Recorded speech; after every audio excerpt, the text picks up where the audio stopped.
What up, world? My name is Timothy de Jesus. Hi everyone, 𝐷𝐄𝐄 here. Hello folks, it's 𝐷𝐄𝐄 here. Hi, this is Jeremy C. I just wanted to say this about bottoms-up perspectives. It's about real lives, real journeys, and real perspectives. The whole idea behind bottoms-up perspective was from the word kampai, or in Asian culture, oftentimes we drink until the bottom of our cup is empty and we turn it over. So it's very much like just cheers, right? And building relationship. And that's what we're all about, is building authentic, solid relationships on a global level and being able to see things from a global perspective. And no, we're not alcoholics. We are here to be the voice of everyone. I love the idea that we're real people and we share our experiences with other people just like you. So we look forward to having you join us.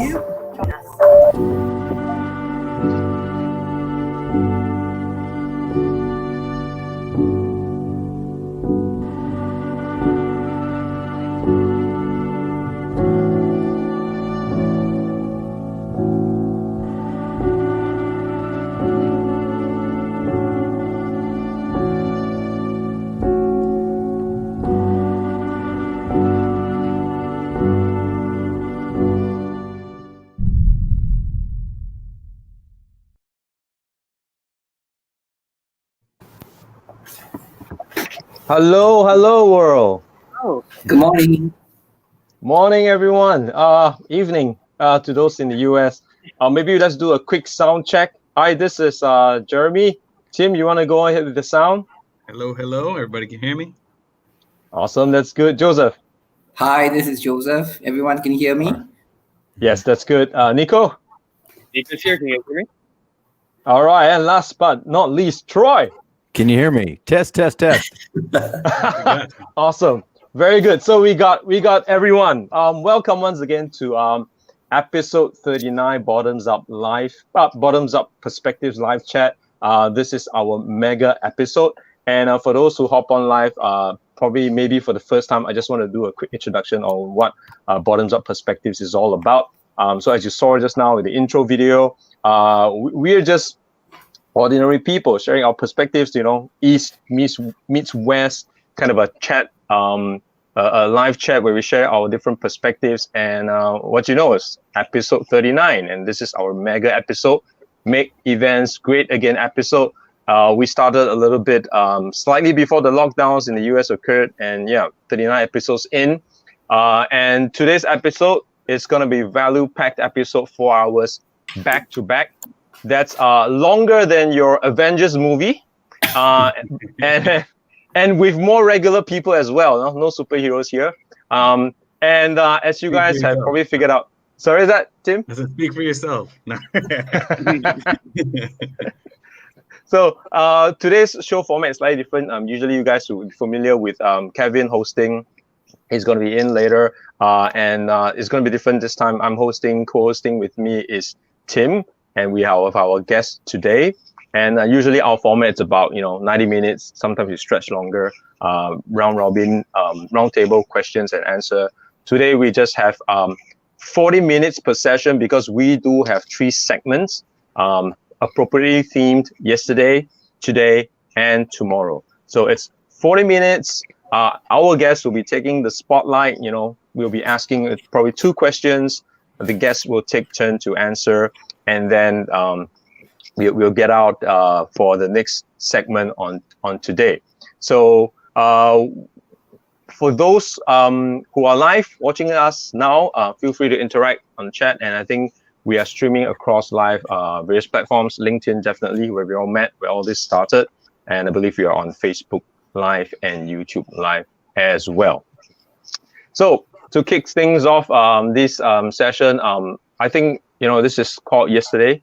This segment really is about different journeys. Let's take a look at what happened before we look forward, right? So joining myself today and guests are Joseph, Nico, and Troy. Okay, so maybe we'll start with having our guests introduce themselves first. Joseph, you want to go first and just do a quick introduction of yourself? Okay, as Jeremy, I've already said my name is Joseph. I'm actually currently working with a construction company and doing project financing. I've been on LinkedIn for about only a year, and I post about twice a week. And the one thing good about LinkedIn is that it's made me connect with wonderful people, building a lot of good relationships. Yeah, that's All right. it. Yeah. Nico.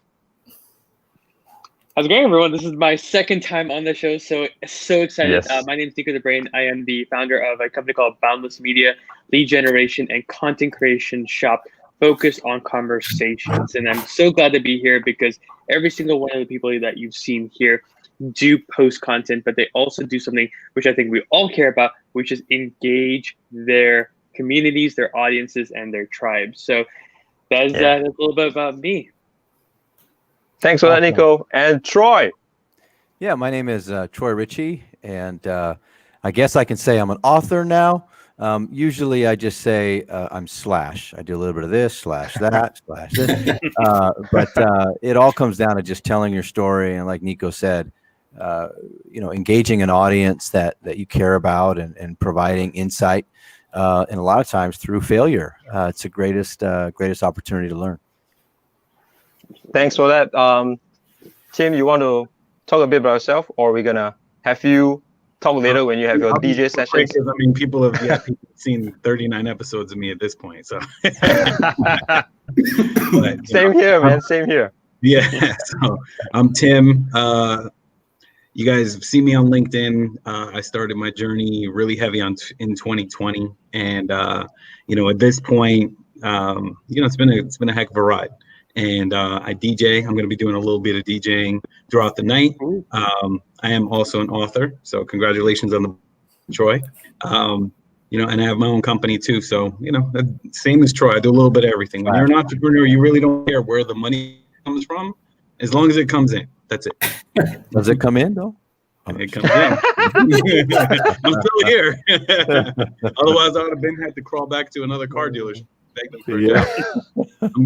I'm good. All right. Thanks for the introduction. So, usually when we do these sessions, 39 episodes, I've been lesser than 39 episodes because sometimes work calls, and usually I go first, right? So, in that tradition, I'm trying to go first as well, but because this is a mega episode, if you guys would allow me to, right, I'm going to try and sing a song. Try. I said try. which hopefully rounds up what we are talking about, about this whole yesterday thing. And this is definitely inspired by you, Troy, when you sang that little bit in that promo video you did. So this is going out to you. Obviously, the song is called Yesterday. I tweaked the lyrics a little bit. Okay. Credits to the original songwriters, I believe Sir Paul McCartney and John Lennon. Mm-hmm. So I can't play the guitar for nuts. I tried, learned it for 3 months, couldn't do it. So I'm just gonna let it go here, all right? Because Kevin told me to, open strong, and I hope I do. So you guys let me know. I'm just gonna go, no music, anything. Here we go. Yesterday, vaccination seemed so far away. Now it looks as though it's here to stay. Oh, I believe in FDA. Suddenly, malls don't have the crowds they used to have. Social distance hanging over them.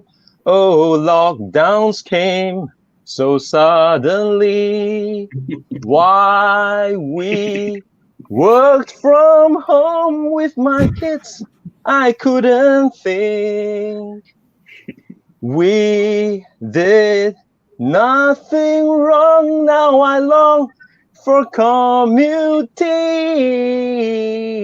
Yesterday, work was such an easy game to play. Now I need a place to hide away. Oh, I believe in yesterday. Why we shopped from home to the stores we could not roam.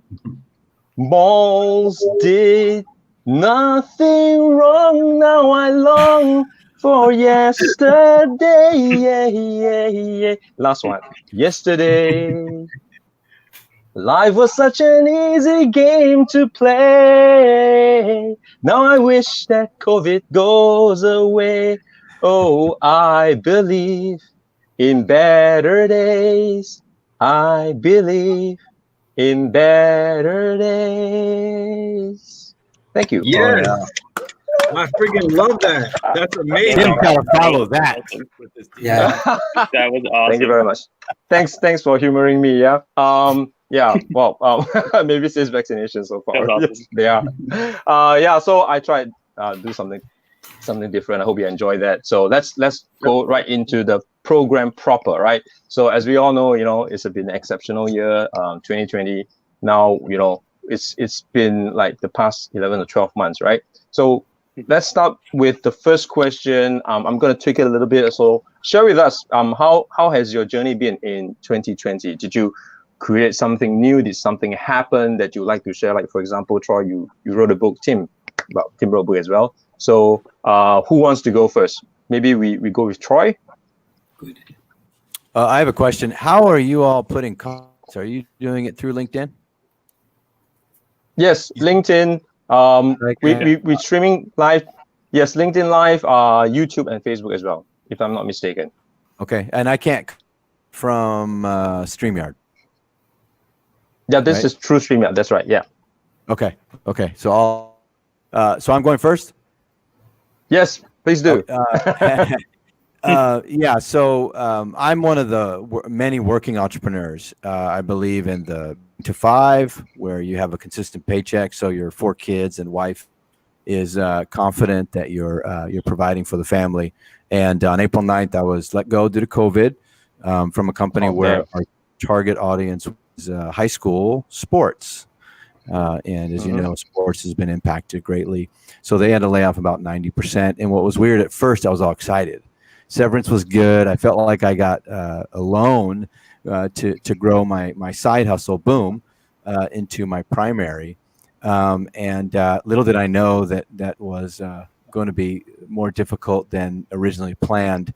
I had an idea for a book, and when I was laid off, I figured, take the time to capture my thoughts, repurpose some content for my podcast, and then just spent a lot of time learning what the self-publishing world is like. I had no idea that writing was the easy part.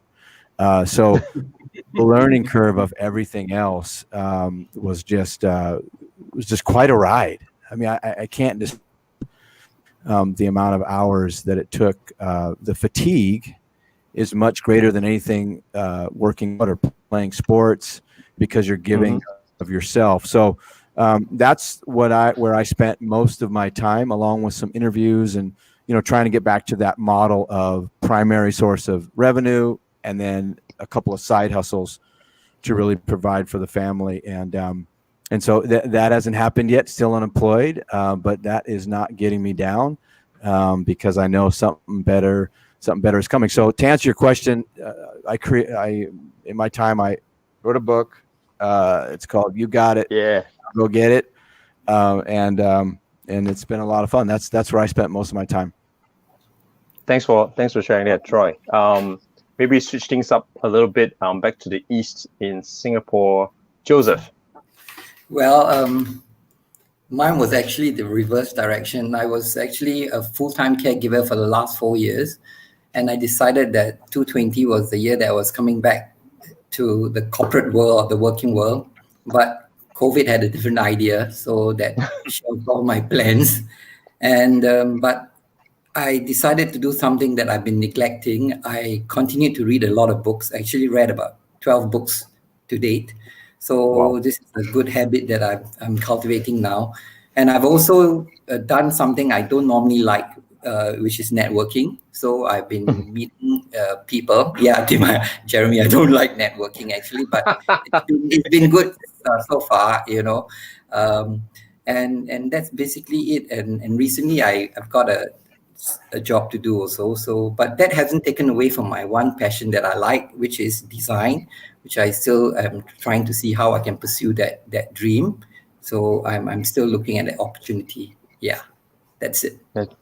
It's great. I had no idea you don't like networking. Yeah. Yeah. I could have fooled you, right? You fooled me real good. He's got the most followers out of all of us. Yeah, he's got quite a lot of followers. Yeah. Tim, no I just networking. received your book yesterday. Oh, Timothy, thanks, I just received your book yesterday. I started reading it. I hope you enjoy it, man. I hope you enjoy it. Thank you so much. I appreciate it. Welcome. Yeah. Now let's shift to Nico. So Nico, what happened 2020? What happened 2020? So listen, I am very much, this is not a unique story to me at all, but also I was part of a acquisition for right out of college. I started working for a startup, and that startup was acquired a year ago. And then I was given a choice, now during COVID, do I want to stay or do I want to really jump into my side hustle, which was my company, Boundless Media? And I decided about 3 months ago to jump fully into it. And now we're a staff of about 4 people full time. And then we have contractors and whatnot. And we've gone up past that 10 client mark. So for me, it's always been 10 clients. That's the side hustle to full time. So for me, it's COVID really nudged me forward, and really when you said writing, again, I'm also an author, so I totally get the grind of it. It was now rephrasing that mindset of, okay, write, put all the energy to writing books to now building this company. So 2020 definitely threw a lot of things out of, I think for all of us, we all came in there with a plan, and midway through we had to adjust and whatnot. So for me, it's one of those things where COVID was a huge kick in the butt. It was like, are you really serious about this? Are you actually gonna put the time into it? So, because we all do things that are very easy to do that might not move the needle so far. And for me, it was now the hard part that COVID forced me to do. So long tangent, but yeah, 2020 has definitely been like one of those exponential years in my personal growth, my professional growth, and I bet honestly head nods. So I guess for a lot of us, we're staying a course, and that course is completely rerouted, and we have to figure it out. So I don't know. I don't want to throw away the whole conversation today, but moving forward, I'd love to hear other people like changing, because I think, I don't know about you guys, but my audience, I see it too. Like a lot of shifts have happened. So that's it. Yeah, it's crazy. It's crazy out there. Thanks for sharing that. So just to summarize, right? We have, among the 5 of us, we have 3 authors, our friends from the West, one avid reader, which is Joseph, and one guy who wants to have nothing to do with books, despite the fact that I took English literature in my younger days, in my school days. Yeah, so I think that should be a good. Singer, I spent too much time in karaoke in the past, and they're all on lockdown. I didn't get a chance to practice, so I guess I was just letting it out, letting some steam off, having not been able to sing for a while. So why don't we hop into our second questions, and we can this might take a little bit longer, right? So here goes the second question, right? So what, it's been a challenging year, so you guys have done things differently and have different experiences. So in terms of your journey, right, and or experience or memory from the past, be it this year or the distant past, right? What did you draw on to help you, cope with 2020? With all the changes that has happened, right?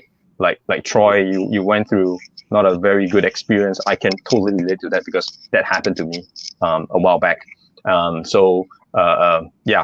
Anything that you drew on in your past experience to help you cope better in 2020?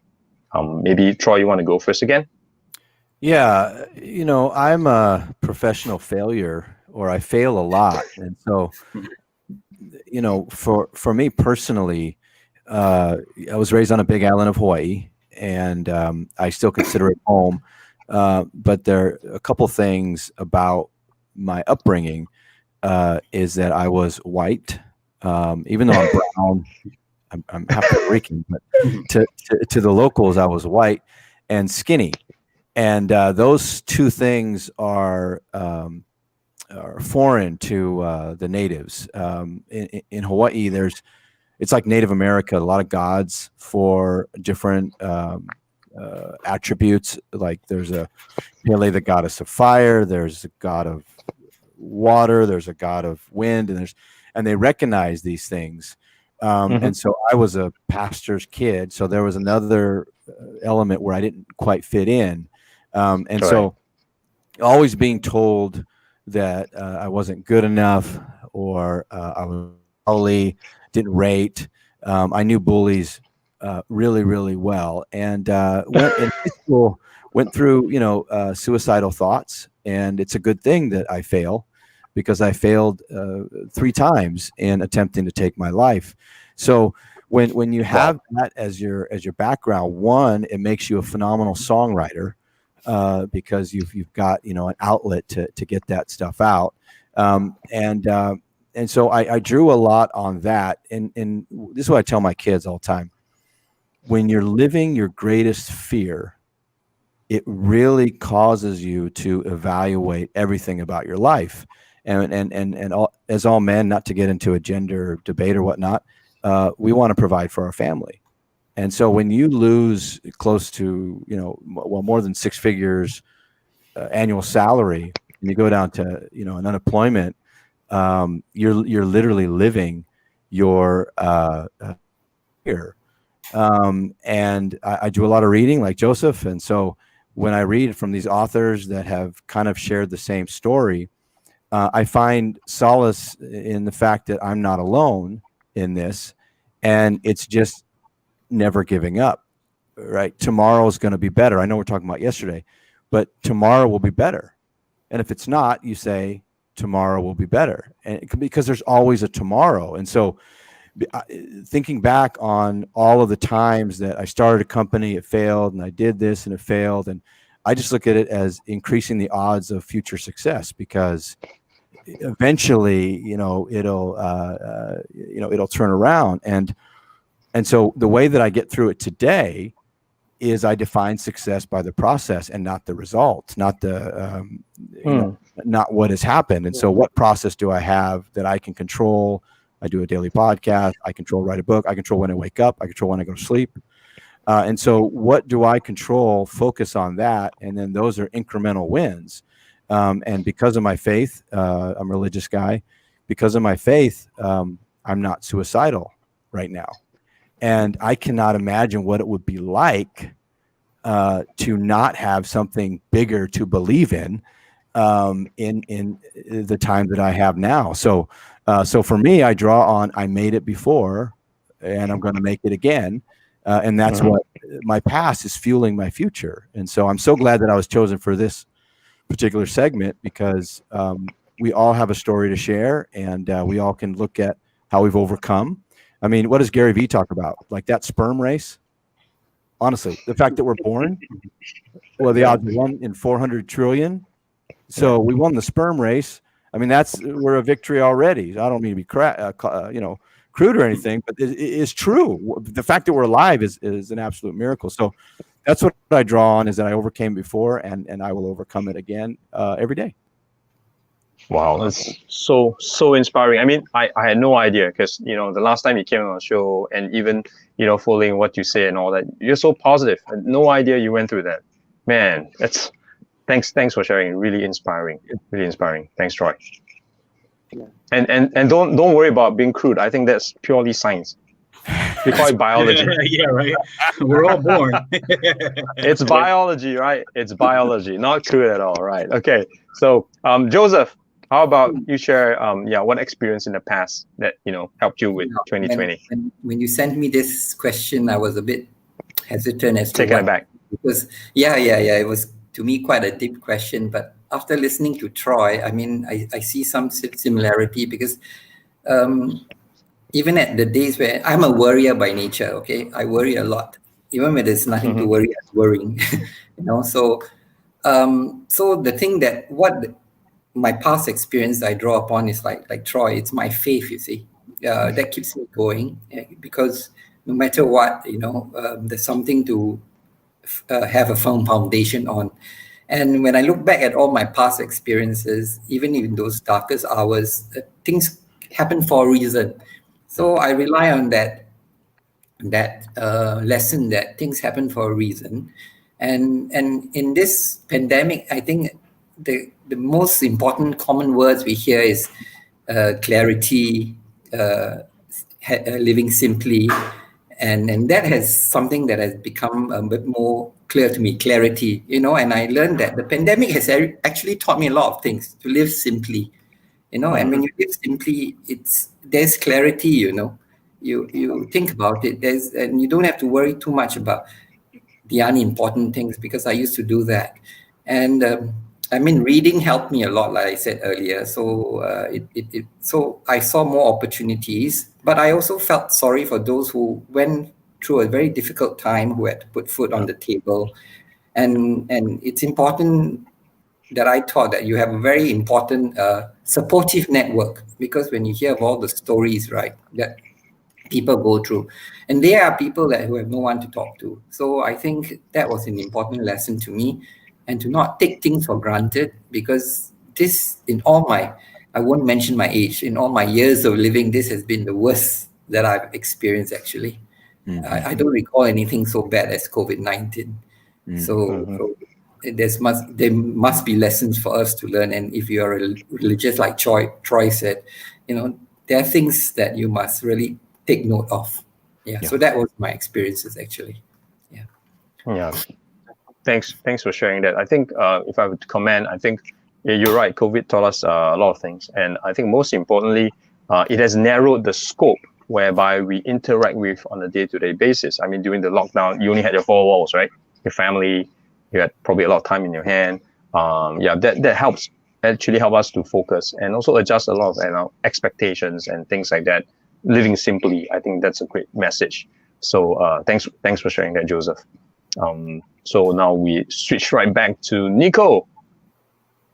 There we go. You're up. I think, it's very hard to follow these great guys, because they definitely took a lot of the questions I had. But really, I think what we're all talking about is foundations, right? This has taught me that there's, reading the books, listening to the podcast, networking, even if we don't like it, it does produce fruits. But you might not see it that day, that week, that month.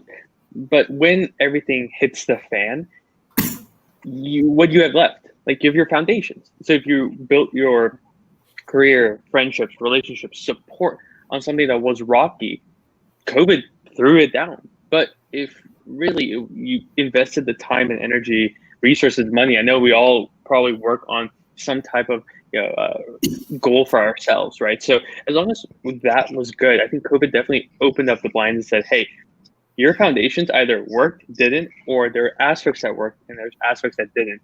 And I think it was a good wake-up call for a lot of people, whether it was, oh, I actually don't like doing this, or I do like doing this. So for me, it's nice, because you invest all this time and energy into learning and growing, and sometimes it's hard in the moment to see if it's worth it. And all of us, if you're reading a book and the TV is on, you really want to watch that soap opera, but reading the book is more important for you in the future. It's hard, right? It's a hard battle, but I think, to me, it's stay true to the foundations. That's what it really comes down to. And I think moving forward, hopefully, if you weren't prepared, there are certain things that I personally can tell. Like, for me, I'm not as active as I should have been. And COVID definitely showed me that I need to be more active. Even just walking around the block, how it can help me both mentally and physically and emotionally. So I think it's just going back to the foundations, and definitely taking that 5 to 10 minutes a day and saying, am I where I wanted to be? And what could I do in the moment, much like we've been saying, to help myself in the future? Because we do have a lot of control. At the same time, we don't have a lot of control. So definitely, it's foundations. I know it's coming from the guy who wrote a book about marketing foundations, but clearly it comes back to, it's just the foundations are always true. So I ended there because all right, science lesson here. So all you guys, you see, that's the planet there, and then you have comets hitting the planet. Yeah. So yeah, that's what that is. So, I think those are light waves. Yeah. I feel Credits dirty right now. I don't know what just happened. I was gonna say credits to Kevin for running this, because he's working in the back scene, right? Making sure all this works. So yeah, he just wants. Yeah, he wants to make his presence felt. So thanks for that, Kevin. I know you will join us later and share a little bit more, about that astrology / biology picture you just shared. Yeah, absolutely. I was a bit worried. Oh, what's happening to the screen? What's going to pop out, man? Technical difficulties? No, sperm. We won the race. Time to celebrate. I wanted to reflect a little bit. Grab your drink. Live DJ in 10 minutes. Yeah. Okay. I want to reflect a little bit on what Nico just said. You said foundations, but here's my takeaway. Drawing from what you mentioned, I think it's safe to say that COVID-19 does not rob you or take you away from who you are. You are what you are. If you had your values are intact, your foundations are intact, COVID-19 should not take that away from you. Your experiences, which is what we're talking right now, right? Your experiences, your memory, distant memories, things that you went through that you can draw upon to help yourself, right? Like Troy's story, damn amazing. I went through something similar, and I always had that to fall back on. So those are the things that COVID or whatever that comes in our way, it's never gonna take that away from us. So remember that, which is why looking back is always so important. If you went through hell before, nothing in front of you is gonna worry you, right? Right. Yeah. It's just go ahead. Well, I was going to say, I read something yesterday in a book called Wooden. John Wooden is a famed college basketball coach, and if you guys know basketball, Kareem Abdul-Jabbar played for him college. Lou Alcindor, I think he was at that time, and the NCAA took away dunking in the year, and he was upset because he felt it was attacking him and his ability. Yeah. And so he was so angry, he turned that anger and focus and created a hook shot. And he's known for the hook shot, right? He's not known for the dunk master. And it's because they took it away from him that he had to improvise and, like you guys said, pivot, shift a little bit. And now he's known as the person for a hook shot. Without the obstacle, he would have never created that shot. Yeah. And for those who are younger who doesn't know who Kareem Abdul-Jabbar is, luckily I know. He's a really tall guy. Yeah. He's a really tall guy. He probably doesn't have to jump to dunk, right? So seriously, right? Yeah, I think he was like 6'10". He had some really long arms. So exactly. He was this tall. Yeah, he was this tall, lanky guy, and that's really a great example, right? And it's really about how you're gonna shift, pivot. I hate that word, but shift and pivot and not let whatever's difficult stop you. Wow. I was gonna say, right? This is the best East-West representation. Kareem Abdul-Jabbar, and that's Bruce Lee. For those who don't know, probably the best. I would say Kung Fu, right? Kung Fu master, real guy, right? Real Kung Fu from the East. I believe my friend once told me, pound for pound, he's the strongest guy in the world because of the amount of power he can deliver in a punch. I think he's famous for that 6-inch punch thing. Yeah. So Kareem Abdul-Jabbar. Thanks, Kevin, for that picture, for that illustration. Can you find us? Yeah. Can you find us a picture of Kareem standing next to a basketball basket? I like to make things difficult for him. So thanks for sharing that, Troy. Tim, you have anything you want to add? Based on what others have shared. I just want to say, first of all, thank you guys so much for being on the show before, being on today's show. Your guys' perspectives are all really awesome, and that's what makes this show. Is the fact that you guys bring just such tremendous value to the show. Because really, I mean, between Jeremy and I, we've been on here for 39 episodes, but it's you guys that have really brought the flair and the perspective and these stories, these amazing stories that I think anybody who's watching these are heartwarming stories. So I really appreciate you guys being here, bringing your perspectives. And I agree with everything you guys said. I mean, you guys you brought the heat. So, thank you guys so much for being here. And I really hope you guys have an awesome 2021. And, this is not the strangest, 2021 is not also the strangest year we've all ever experienced in our lives. Good point, Tim. Because if we look at it this way, 2020 is really like the lowest point, man. The only way you can go is up from here, right? I believe in better days. Yes.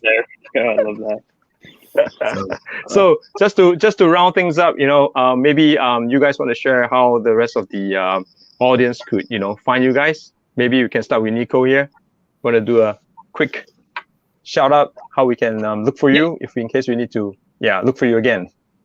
Yeah, oh, absolutely. Great. And by the way, I'm gonna, as the first one saying this, I kind of have the soapbox. Please, do not just reach out to people like us who are the guests. These hosts spend so much time because they've been very thorough. They've been sending emails, making sure that we're here.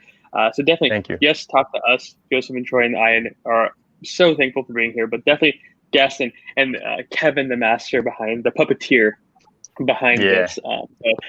First off, but yes, I mean, LinkedIn, I post every single day. I'm here, I engage with people. Think of me as that helpful marketer. Yes, I have a business that does it, but my passion is people first and foremost. So questions, I make videos to help whoever I can, or email me at nico@getboundlessmedia.com. I'm here as a resource. So, and again, thanks to everyone for being on and having me on. Thanks, Nico.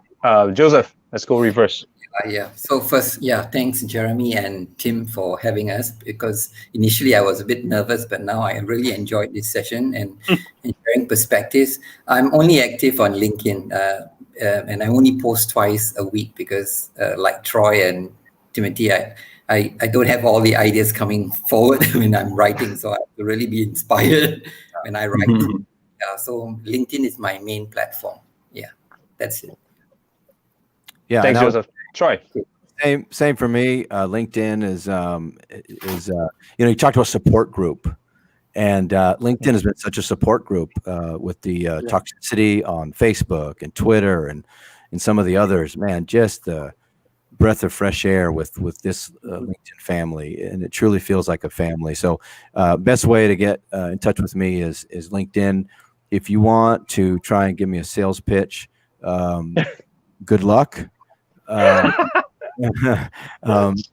may use your pitch in a book, just connecting and I would say through LinkedIn. You can also go to my website, troyritchie.com, but LinkedIn is probably the best way to get a hold of me. And then I have a daily podcast. It's micro. It's 3 to 5 minutes, Monday through Friday. And it's just about using myself as an example of the power of suck. And when you suck at and you keep going, you inspire many more people than if you were awesome at it. So no excuses. Awesome. I love that. So thank you all guys for coming on a second time. Truly, it's you guys and the audience that make this show possible and great. So thank you once again, and look forward to your support as well as your participation. In 2021. Who knows? Maybe we call you guys back again, right? Anything's possible. Yeah. All right. Happy 2021, guys. Awesome. Thank you, guys. Merry Christmas. Bye. Merry Christmas. Yeah. So for the rest of those, right? Stay on. I think we're gonna have. Is Tim? You're gonna be on for DJ session now? Yeah. No, Tim is gonna. I was ready. You're ready, man. You're born ready, man. All right. So there's that. Yeah, so we're gonna have this quick transition break. We're gonna let Team DJ a little bit. To be honest with you, boy. What's that? I can't hear you. I think we're still live. Yes, we are. All right. Yes, we are. Not an issue. All right. I'm ready. I got the music queued up. We're ready to go. So, and this is. Go ahead. Take it away. This is actually for you, Jeremy, because you inspired with this song. So let's start off with this since we're talking about yesterday. So all right, we're milking that word. This whole session is going to be music from the past. So that's where we're going. Awesome. So without further ado, take it away. Yesterday, all my troubles seem so far away. Now it looks as though they're here to stay. Oh, I believe in yesterday. Suddenly, I'm not half the man I used to be. There's a shadow hanging over me. Oh, yesterday came suddenly. Why she had to go, I don't know. She wouldn't say. Sing it, Jeremy. Nah. I done my singing part. I'm now just gonna do the TikTok thing, right? Yesterday, love was such an easy game to play. I need a place to hide away. Oh, I believe in yesterday. Why she I need a guitar. had to go, I don't know. She wouldn't say. I said something wrong, now I long for yesterday.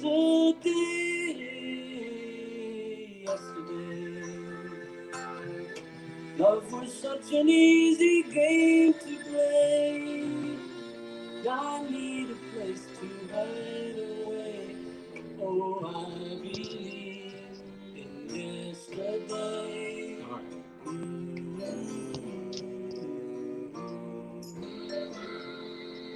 now we're gonna get a little more turned up.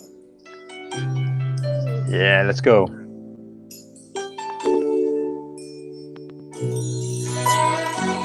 Someone found a lady who wrote me on the radio, and they told the world just how you felt. It must have fallen out of a hole in your ran overcoat. They never said your name, but I knew just who they meant.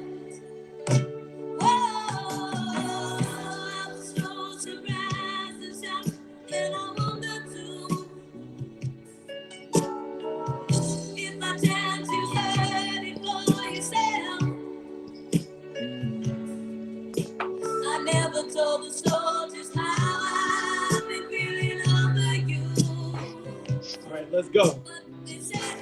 I'm just checking all the messages, man.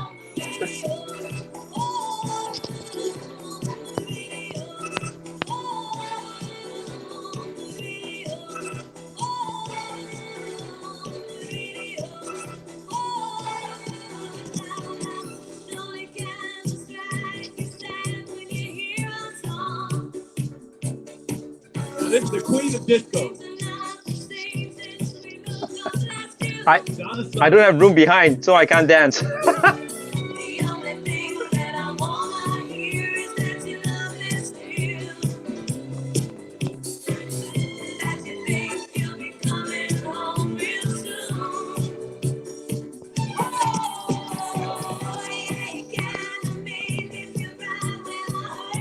So maybe just a quick announcement. So just hang in there, guys. We're gonna have the next segment soon, which we're gonna be talking about today, right? And with us will be our guests, Paul J. Long, Happy Coach Yuan Tai, Chris Simon, and Mavis Ng.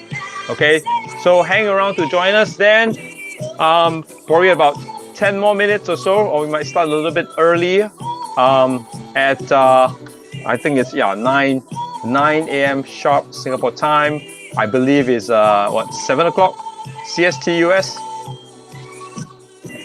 And before that, let our DJ, in-house DJ, Timothy, take us through some of the music of the past, because we're still in the yesterday segment. Man, I feel like I can be a radio DJ.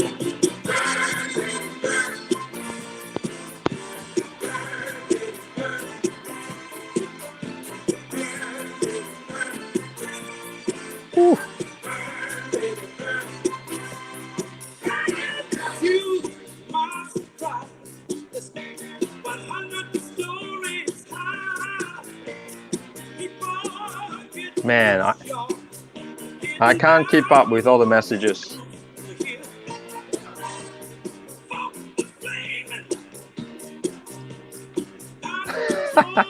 We are the dance moves. Sorry, Kevin. If you want to see me dance, that will be maybe next year's mega episode. This year's just singing, huh?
You're all dancing out there.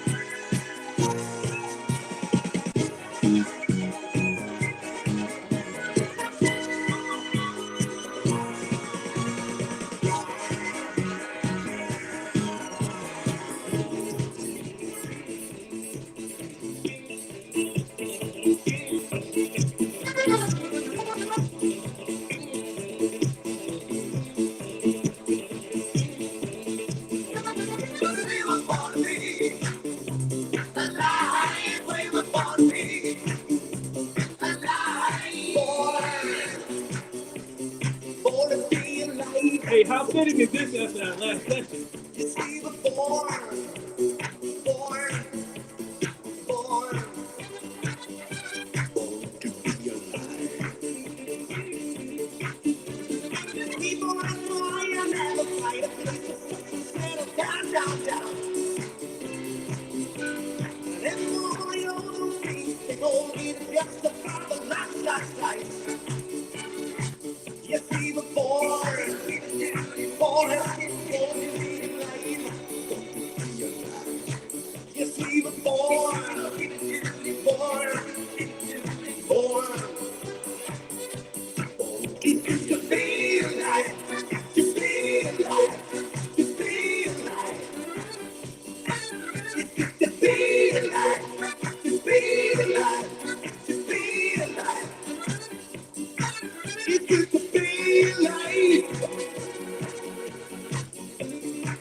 Come on, Happy, we gotta get up. Woo! Yeah!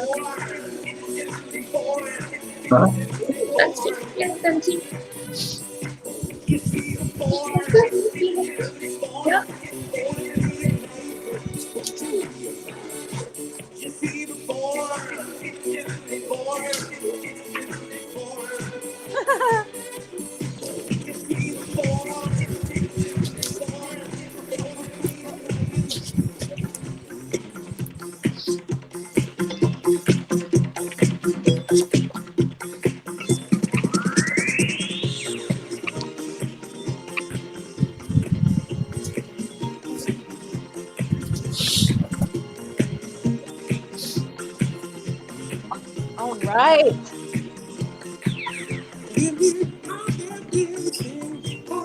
How are you? Happy?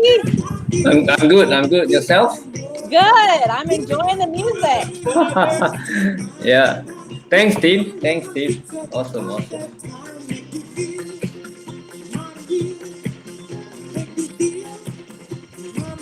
So for those on here who are watching us, this is the mega show. We're going into part 2. So welcome. Is it to already today. live? We are live, We right? are live. We are live, yes. So welcome to today.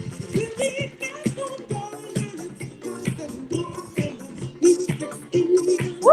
Fundamentalism. Here we go.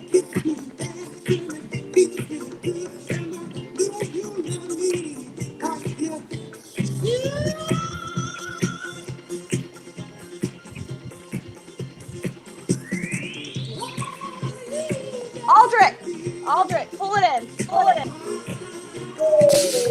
Aren't we supposed to do today? Is this? Okay, we have fun today. Hey, I don't know what it is, okay? So every day is today for me, okay? This is today for me. There's a bit of echo. Not sure who's it from. Let me just check something.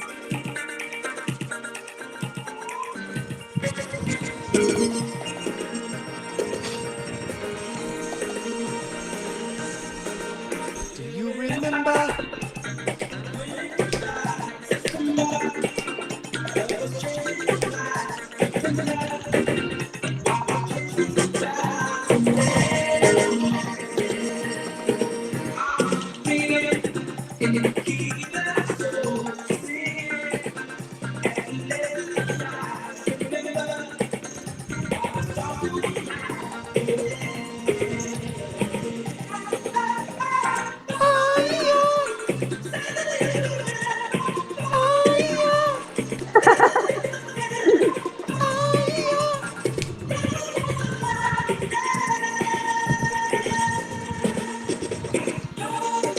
I feel like I'm at the roller rink. Yeah.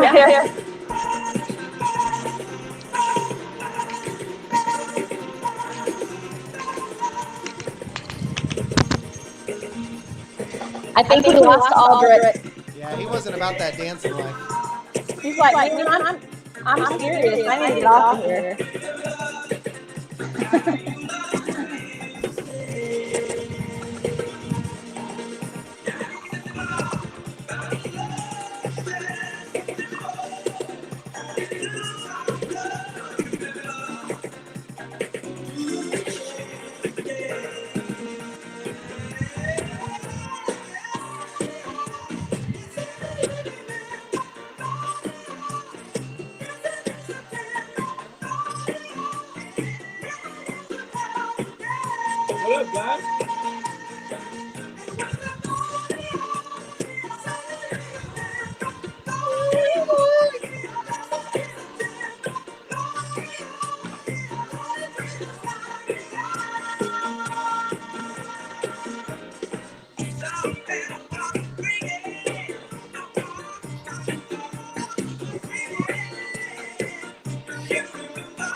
sunshine. Don't blame it on moonlight. Don't blame it on good times. Don't blame it on sunshine. Don't blame it on moonlight. Don't blame it on good times. Come on a boogie. That nasty boogie bumpy. Somebody just jumped me. Spellbound rhythm gets me off my feet. I change my heart completely. I seem to like to leave me. In my sleep, it just can't take her eyes off me. I don't blame it on sunshine. Don't blame it on moonlight. Don't blame it on good times. Come on a boogie. Don't you blame it on sunshine. Don't blame it on the moonlight. Don't blame it on good times. Come on a boogie. I just can't control my feet. I just can't control my feet. I just can't control my feet. I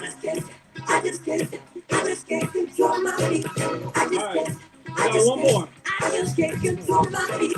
Sunshine, don't blame it on me.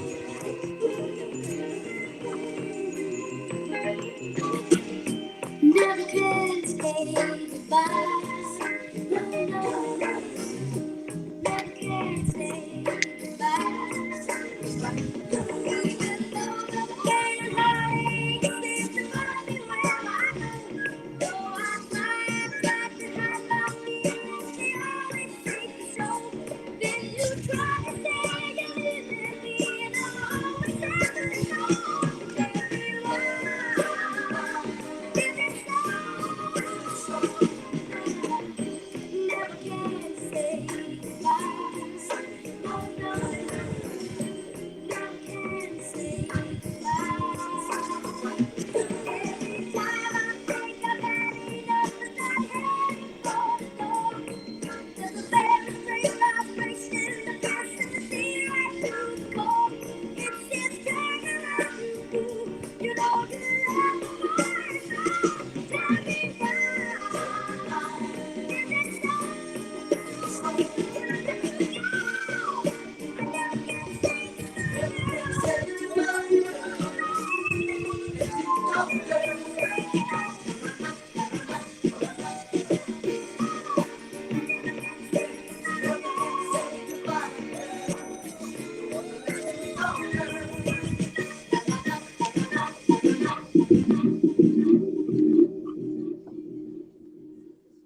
Hope you guys have fun.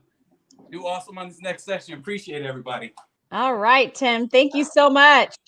Hey, everybody. I hope you enjoyed that. We were trying to figure out some logistics here, but welcome to today. Yes, I am so glad.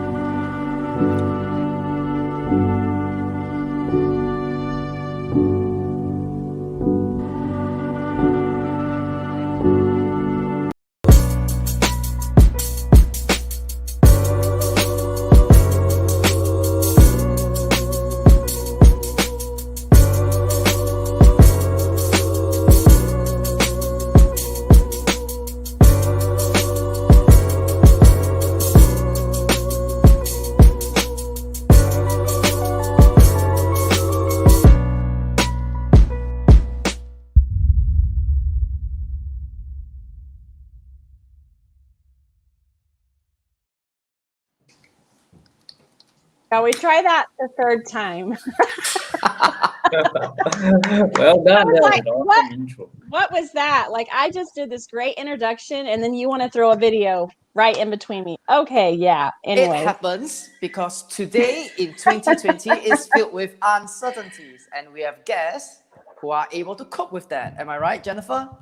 Yes, and if they're not ready to cope, they will be by the end of 2020. That's right. How are you guys doing? It's so wonderful to have you guys here today. I have, of course, you guys know Aldrich, and he's hosting with me today. And I'll let you guys just introduce yourself, and then we'll go ahead and start with the first question. So, Happy, you want to start us off today? Hey, thanks, Aldrich. Thanks, Jen, for hosting, and thanks to the team, the BUP team, for putting this all together. So I'm Happy Coach Yen Tai, and it's a Chinese name, so if you can't pronounce it right, just call me Tai or Happy Coach for short. And just a brief intro. My I was actually a pharmacist, and 4 years ago, I decided to move out of the pharmaceutical practice to pursue a life as an entrepreneur. So I started doing life coaching and digital marketing. And that is where I am today, helping people to discover their passion, rediscover their passion actually, and to find happiness in their lives. So there is a specific group of people that I coach between the age of 30 to 40s. And most of my coaches are guys. And they are also either professionals, they want to get better in their career, they want to progress in their career, or they want to start up something new, just like what I did. All right, over to you. Back to you, Jen. That is awesome. That is awesome. And so I'm kind of excited that I have you two happy guys on the show. So I'm actually going to switch it back over here to the US and Mr. Paul J. Long with Fundamism. Why don't you go ahead and introduce yourself? I guess I kind of did right there, but anyway, you go ahead. I mean, I feel like there's lots of happy folks on this call. I know Chris, happy, obviously. Mavis isn't a male, but she's super happy. Look at her, obviously. And we're all just living in Aldrich's shadow, are we not? I mean, this guy is always dialed up. So thank you for the warm introduction, Jen. My name is Paul, and I believe that this session is going to be awesome. I am a speaker, podcaster, author, master of shenanigans, and all things fun. But most importantly, I'm a husband and a father, just trying to find my way and gravitate more towards what's good as opposed to what's not. Well, that is awesome. And yes, I think Aldrich's, his energy level just elevated a bit more right there. So thank you for that, Paul. Thank you so much. No, I'm just joking. Okay, we're going to go back to Singapore. Miss Mavis, hello. Welcome to the Mega Show. Introduce yourself, please. Yes, thank you so much, Bottoms Up. You know, this tribe is actually amazing. And yeah, to me, I'm a coach. I'm a service specialist. I'm a consultant. And I build platforms. I give analysis. And I coach people. So what happens is that we always want to find what's our willingness and motivations within ourselves. So I'm always constantly helping people to find that willingness and that motivations to keep going, and especially during this time, you know, during this challenging times. So I guess everybody is so happy. We have happy coach, we have, you know, Paul. Everyone's so happy today. Yes. Absolutely. Thank you so much, Mavis. I love that. I love that you share with other people like that. Chris Simon, how about you? Yeah, thanks. I'm so glad to be back on the show again. My background, I'm an executive coach. I'm a consultant. I'm a therapist. At the heart, I just love people. And I love people, helping them to understand who they are and who they're meant to be. One of my favorite analogies is so many people want to be the next Steve Jobs or Elon Musk. And we don't need another Steve Jobs. We need you and who you're meant to be. And when we figure out who that is, our values, our mission, we just come alive. We got excitement. Even thinking about this group, I think so much of all of our energy comes from is we know who we are. We know what we're about. We know what makes us happy, and we pursue that. And that's exactly what I get to do with my clients, be it as a coach, as an addiction therapist, consulting, or just writing articles on LinkedIn and connecting with people. And so even as we're here tonight to just talk about mindset, so much of it is about our mindset. Who we are, how we see ourselves as we walk into a room is more important than any PowerPoint presentation or pitch we give. It's I'm just being me, and I'm being authentic, and I love it. And people appreciate that. And so that's why I'm here. And that's why I'm so excited to be with all these people, because we are just all on the same plane at that level. And that's where the happy comes from. Absolutely. Chris, I have to say that it's been such a privilege. I know all of you guys have been on the BUP show before. This is our first like mega show, having you all come together. And you guys are definitely, I love following your journey personally. I love following all of your journey on LinkedIn. So Aldrich, you want to go ahead and... I don't want to steal the time away from our very energetic guest. A brief introduction about me and just making it relevant to our topic. I believe in living for today. I think today is very important. We work on the accumulation of our life experiences that makes all of us very unique. In fact, no one has the same life CV as we do. So I think we should treasure that. I think that is really our competitive or comparative advantage. And we should be proud of ourselves and our life journey. So that would be my introduction for today. We should be happy with ourselves today. Go ahead, Jennifer. Yes, absolutely. I do agree with happiness. And after all that's gone on this year, it's wonderful to come on here and say not everything is perfect, but we can still choose to be happy and to love hanging out together. So you guys kind of know who I am. I pretty much just fall in the shadow of BUP and Kevin Kwok. So that is I live my life. I love people. I love everybody in our group that I've gotten to know. And so today is a very special day because we're talking about today and we're all here together. So I'm really excited about that. Let's talk about what are the challenges that you guys have faced in 2020. And I'm going to go backwards this time. Chris, let's start off with you. Oh, goodness, challenges. That's a fun one. So for me personally, I faced a ton of business challenges and a lot of pivots in that sense, even though I think we're all tired of that word. And so come in April, May, pretty much the bottom of my business dropped. I lost 100% of my contracts through COVID. Through all my coaching, my longtime retainers, everything just kind of stopped. And that's kind of where I got involved in LinkedIn and really just wanting to make a difference, whether I'm getting paid for it or not, right? To throw out information, conversations with clients. And a good chunk of that business has come back, but I've had to change that. And I've even had to reevaluate how I live my life. Again, you'll hear me talk about in my past talk and everything of personal values. I have my values that sit here in my plant that reminds me every single day of the person I want to be. And that's what it was about. And so mine are about faith, family, character, empowerment, and encouraging others. And I really had to evaluate, how do I do that? Well, there's ways to do that professionally and there's ways to do that non-professionally. For me, my background, I was an addiction therapist for 10 years. I started Addiction Treatment Center and then went the business route. And I've had to go back there because I don't have as many clients as I used to. But and there's a bit of an ego hit from that, right? Of being a high price tag coach and having a lot of CEOs and Fortune 500 companies and working with.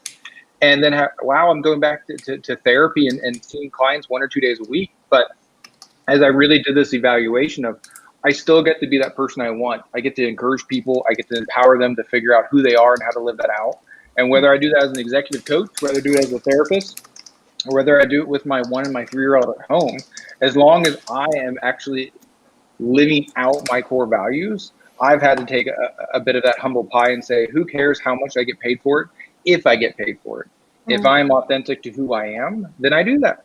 And I am. And you know what? 2020 has been a roller coaster ride. It has not been where we thought we would be. But man, life is good. Life is grand. I have an amazing wife and 2 amazing boys that I get to spend more time with now than I ever did before because of how COVID has revamped. I still get to help people as a coach and as a therapist, and I get to do what God had created me to do. And because of that, 2020 in some ways has been a real success for me. Never how I would have wrote it. But at the end of it, it's, wow, I'm still who I want to be, and probably more so now than I was at the start of the year. And that makes for a great year. Absolutely. And I know personally that you're exactly, I mean, you're very sincere and that you really do love helping people, you know, as I've gotten to know you over this past year through virtually, my virtual friends. And so I love that you look at it that way and that you turn it around and make it a positive thing, that you're still just happy to impact lives, whether it be a CEO or a 3-year-old child, you're making a difference. And I think right now, we all need therapy. I'm not going to lie. Okay. So, so thank you for doing what you do really well at. Thank you for doing what you're the best at. So Mavis, you want to go ahead? Yes, thank you. I mean, I totally agree with Chris about this 2020 is just really challenging and tough times. And right now, you know, as we were thrown off our feet all of a sudden in an abyss of chaos, you know, we suddenly feel kind of lost. Like we kind of like lack of that clarity when we always have that clarity moment, right? And the challenges to me face in 20 is always a self-awareness, as well as, you know, self-discovery of who we are, to really take a time and a back step. I think it's a blessing in disguise. I always relook at 2020 over the last 9 months. I always thank God that this is a second opportunity. Why do I say a second opportunity? Like, I've always think that, you know, it's a second opportunity that we take time to step back and relook at our families, spend time with them. We are in one space, everybody in one single time, and we spend whatever we cannot spend with them. And I think it's a blessing in disguise, because I've always wanted to spend time with them. And you know, it's although the adversities is there, although the challenges are very tough, and we really, you know, wanting to relook at ourselves again. And that's why I always say about having to take the step to be ready to accept the willingness to be motivated. So it's always when, in terms of coaching, I've always tell my clients and my coaches is that, are you ready? Are you willing? Because if you're not willing, if you're not ready, no one can help. And in this period, the challenges is always finding that self-awareness of ourselves. And we take that opportunity, many take that opportunity to really discover who they are and why and what do they want to do. So moving is a step-by-step process, actually. So I guess this is the challenges, you know, faced in the 2020, that everybody is always constantly fighting daily, you know, fighting fires every day. At work, before pre-COVID, we always hear about fighting fires. But in 2020, it's a daily thing. Like me and Chris, I totally understand you, Chris. In one day, overnight, everything, all contract is down, everything, all deals is put on hold till 2021, and God knows who. God knows when it's gonna come, right? Yeah. So yeah, that's like really fighting fires every day, but fighting fires, but knowing where we fight the fires. That's the most crucial thing. Yeah. Absolutely. And actually, you kind of reminded me that, you know, especially if you're just watching the news, you see all of the craziness that's going on globally, like throughout the world. I know we have a ton of stuff here in the US, but I've also seen things that are happening in Asia. And it's caused me to realize that, you know, when people are under pressure, or when they're in the fire, you're going to see the best of people and you're going to see the worst of people. And I know that I've personally experienced that this year, the best of myself and the worst of myself, and just kind of working through all of that, even apart from career, you know, and business and all of that. So I love what you said. I can really relate to that. All right, Mr. Paul DeLong. What are the challenges? I thought the show was today. Why the hell are we talking about yesterday? Guys, today's accumulation of our yesterdays. Yes. Oh, nice. Okay, so you got us. So what challenges have you faced today? And I want 12-16. Well, first of all, we got to give props to Aldrich for that really monumental moment, that little wise drip that he just gave us. That was gold, my friend. I jotted it down in my notebook right here. It actually says, Aldrich, right there. Like, it's quoting you, my friend. Listen, yesterday sucked, right? I mean, let's not make any beef about it. Like, thank you, Kevin. If we were just if we were just honest, I mean, I faced every single challenge similarly as you guys, right? I mean, I think that we could all say that we've lost a tremendous amount of revenue. We've shifted our focus a little bit. We've had to rethink or reimagine how we do things. You know, the real talk, I was ready. Like I was selected as one of 6 speakers in the world to be showcased at the International Associations of Speakers Bureaus Showcase. It was like the coup de grace, basically. Like you get that stage and ultimately, you know, your career blossoms. And I was all set to go out there, and then COVID, like it, bam.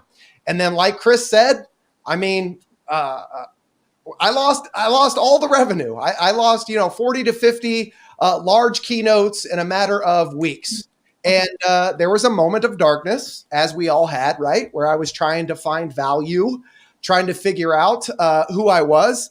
And then, as Jeremy very well knows, I found somebody that uplifted me. Oh, yeah! That man was Macho Man Randy Savage. Jeremy, this is just for you. Listen, here's what I found out. Do it. That we can make a hell of heaven, or we can make a heaven of hell. Whatever we want to see, whatever we want to feel, whatever we want to experience, we're going to find it. And so I took all of my energy and I devoted it to online virtual platforms. And I tried one and I hated it. I did a virtual keynote and I didn't like it.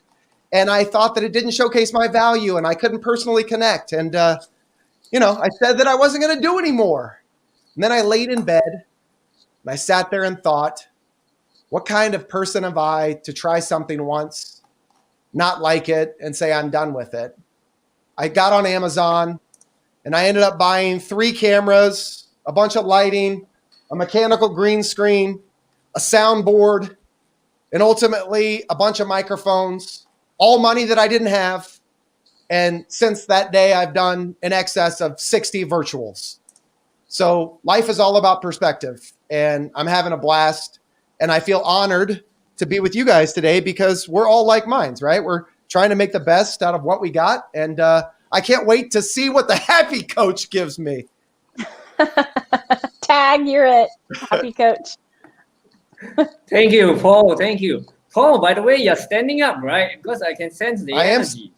Yeah, that I should try standing up next time because that gives you more energy. And I love your energy. Awesome. I think Paul summed it up. I think the rest of the guys, Chris and Mavis as well. 2020 is a challenging year for me as well. My revenue was hit, and I have to transit because I used to do face-to-face coaching, and I thoroughly enjoyed that. So I have to transit everything online, and it's quite getting used to. Because I'm an ambivert, so I enjoy the face-to-face contact.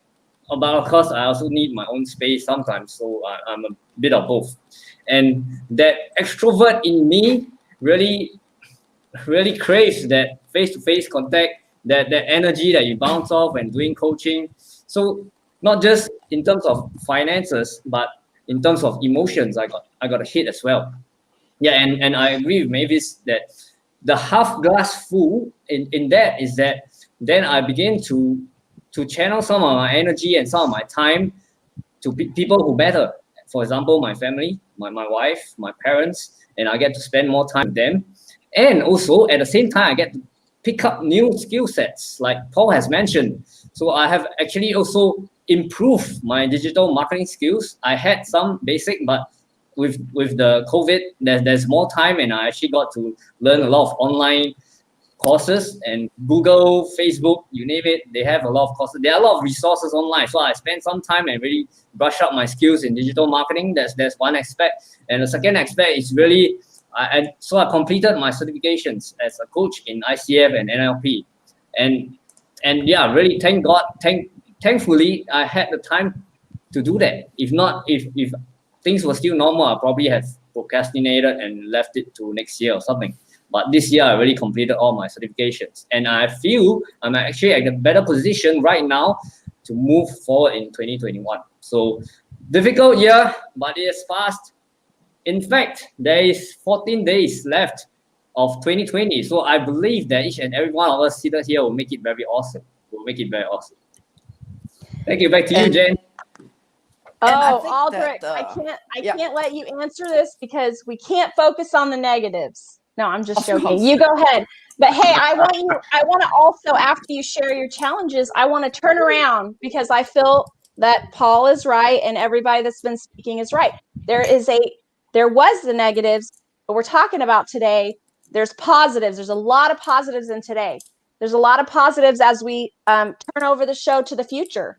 Okay, so so anyway, go ahead and share what you wanted to share, but also let's share about the joys. What joys have you had in today? Go ahead. Okay, I'll do a brief sharing on my part, and then I'll transition to the second question for the segment of today. I think that where we are going through an arduous journey filled with tribulations, the important thing is not to focus on what is immediately in front of us. So using the analogy of a half-filled glass, just throw the glass away. Forget it, just forget it. Because our attention will always be on the glass of half-filled water, and we will just dwell on it. So either throw the glass away, replace it with a different size, or you increase the water volume. That's it. And I think that what is really important today is to continue moving, accepting the uncertainties. Now that takes a lot, because we need to have like, you know, okay, things happen, let's move on. Things happen, let's change. It's all right. It's all right. We will go through this. I have faith in that. And I like to tell my mentees the same thing. I said that the only way to heaven is through hell. The only way to heaven is through hell. Because if you can't go through the trials and tribulations in life, you can't enjoy the results of what you do. I think that is the way I think about it. So with that, actually, it leads to my second question of today's segment. And that is, when we are confronted by adversity now, what are your tips to help people to say, okay, how can we deal with it? Shall we start with you, Chris? Oh, I thought I'd have a minute to write down some notes. Okay. Yes, hold on. So you do have a little bit of time. It's not a minute, but hold on. Gather your thoughts.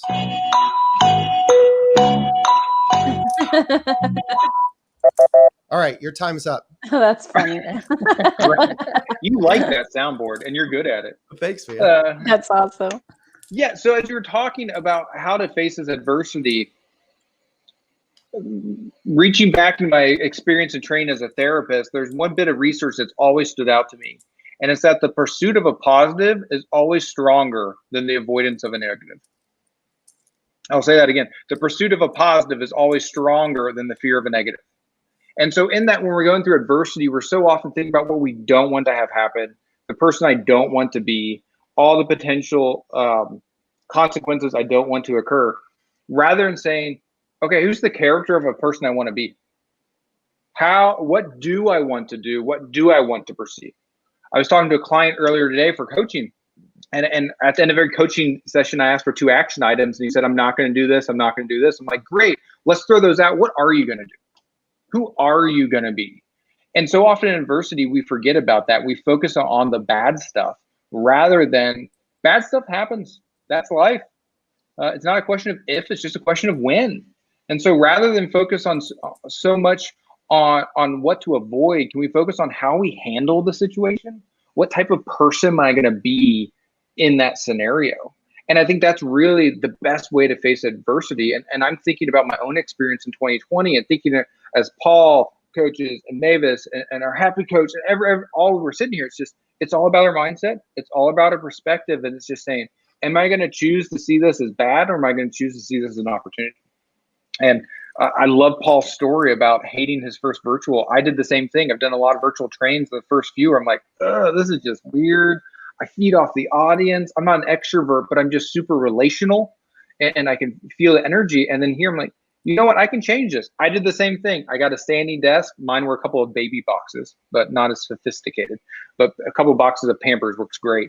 And just stood up and had fun with it. Put my tennis shoes on. I stood on top of my yoga mats and to help my back a little better. Like, it sounds funny, but like, this is real life, right? And what we see on the camera isn't real. It's about who we are underneath. And that's so much of what I do as a coach and a therapist, but I think that's how we respond to adversity. One of the questions I've asked myself is, when there's this whole paradigm of how do you respond to COVID, you got the more liberal and you got the more conservative, right? The question I've always asked myself is, looking back 5 years from now, how do I want to have responded? What type of person would I have liked to have been looking backwards? And that's a good litmus test I look for a lot of my life when I go through difficult times. as now I'm building a coaching practice and a therapy business, and I start adjunct professor in the spring, and I do all this kind of stuff that I'm doing. I'm like, wow, this is a lot. I'm like, okay, what's the type of person I want to be? How do I want to model this to my kids? If one of my clients sees me when there's no camera on, am I going to be proud of who I am? And so at the end of the day, my hope is I can put my head on the pillow, and I tell this to all my clients, is you can put your head on the pillow and say, I did good today. I made some mistakes. I did some good things, but I liked who I was. I liked how I showed up, and I like how I handled the difficulties. That I'm good. The results don't matter, but I liked who I was. And that's become my kind of mantra as I look at this crazy year and whatever 2020 is going to hold is, okay, do I like who I am at the day? Do I like being me rather than trying to be something that I think will get a lot of views on LinkedIn or Facebook or bring me a lot of contracts?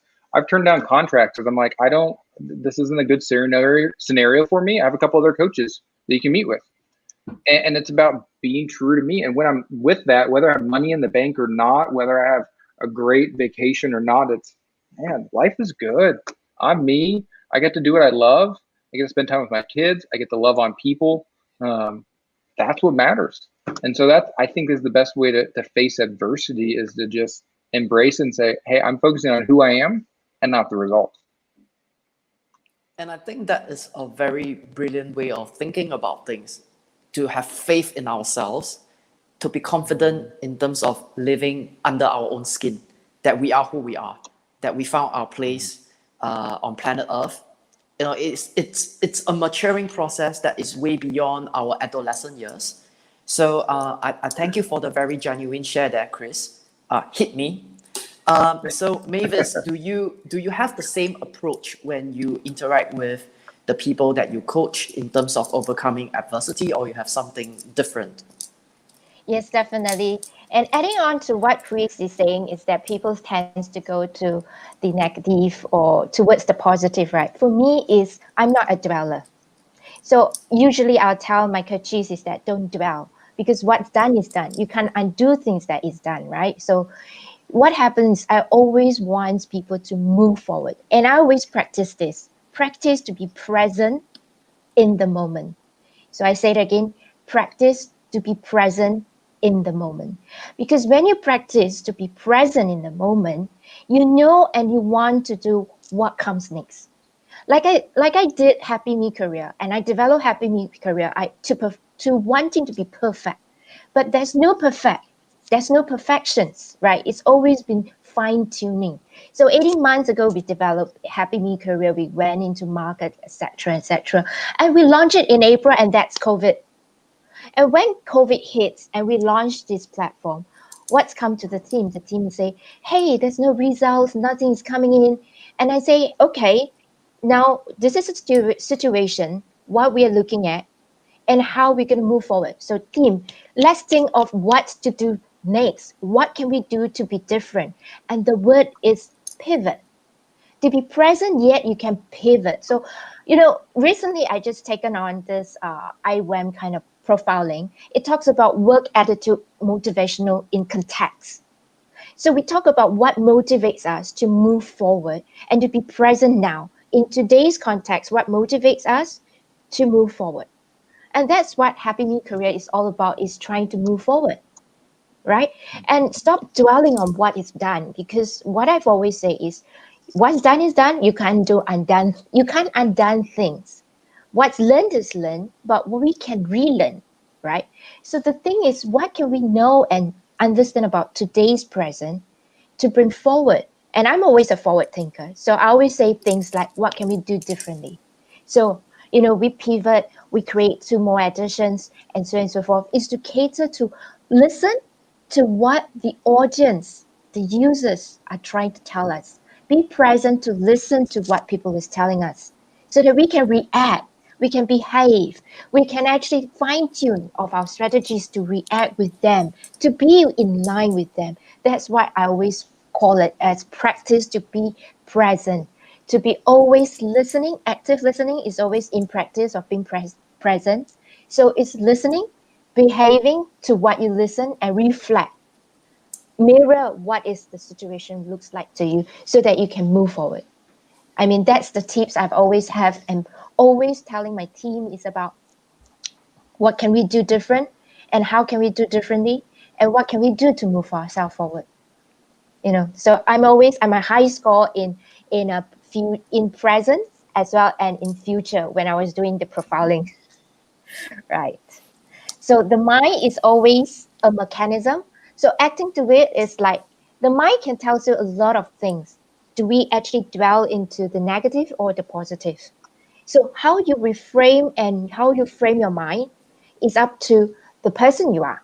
Like what Chris said, you know, you always want to be who you are, right? So how are you going to work your brain? And you are the controller. You are the master of your brain.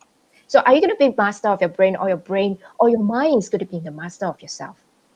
So that's the always a question I've always challenging my coaches is about how are you going to control what you can control, or are you controlling what you can't control?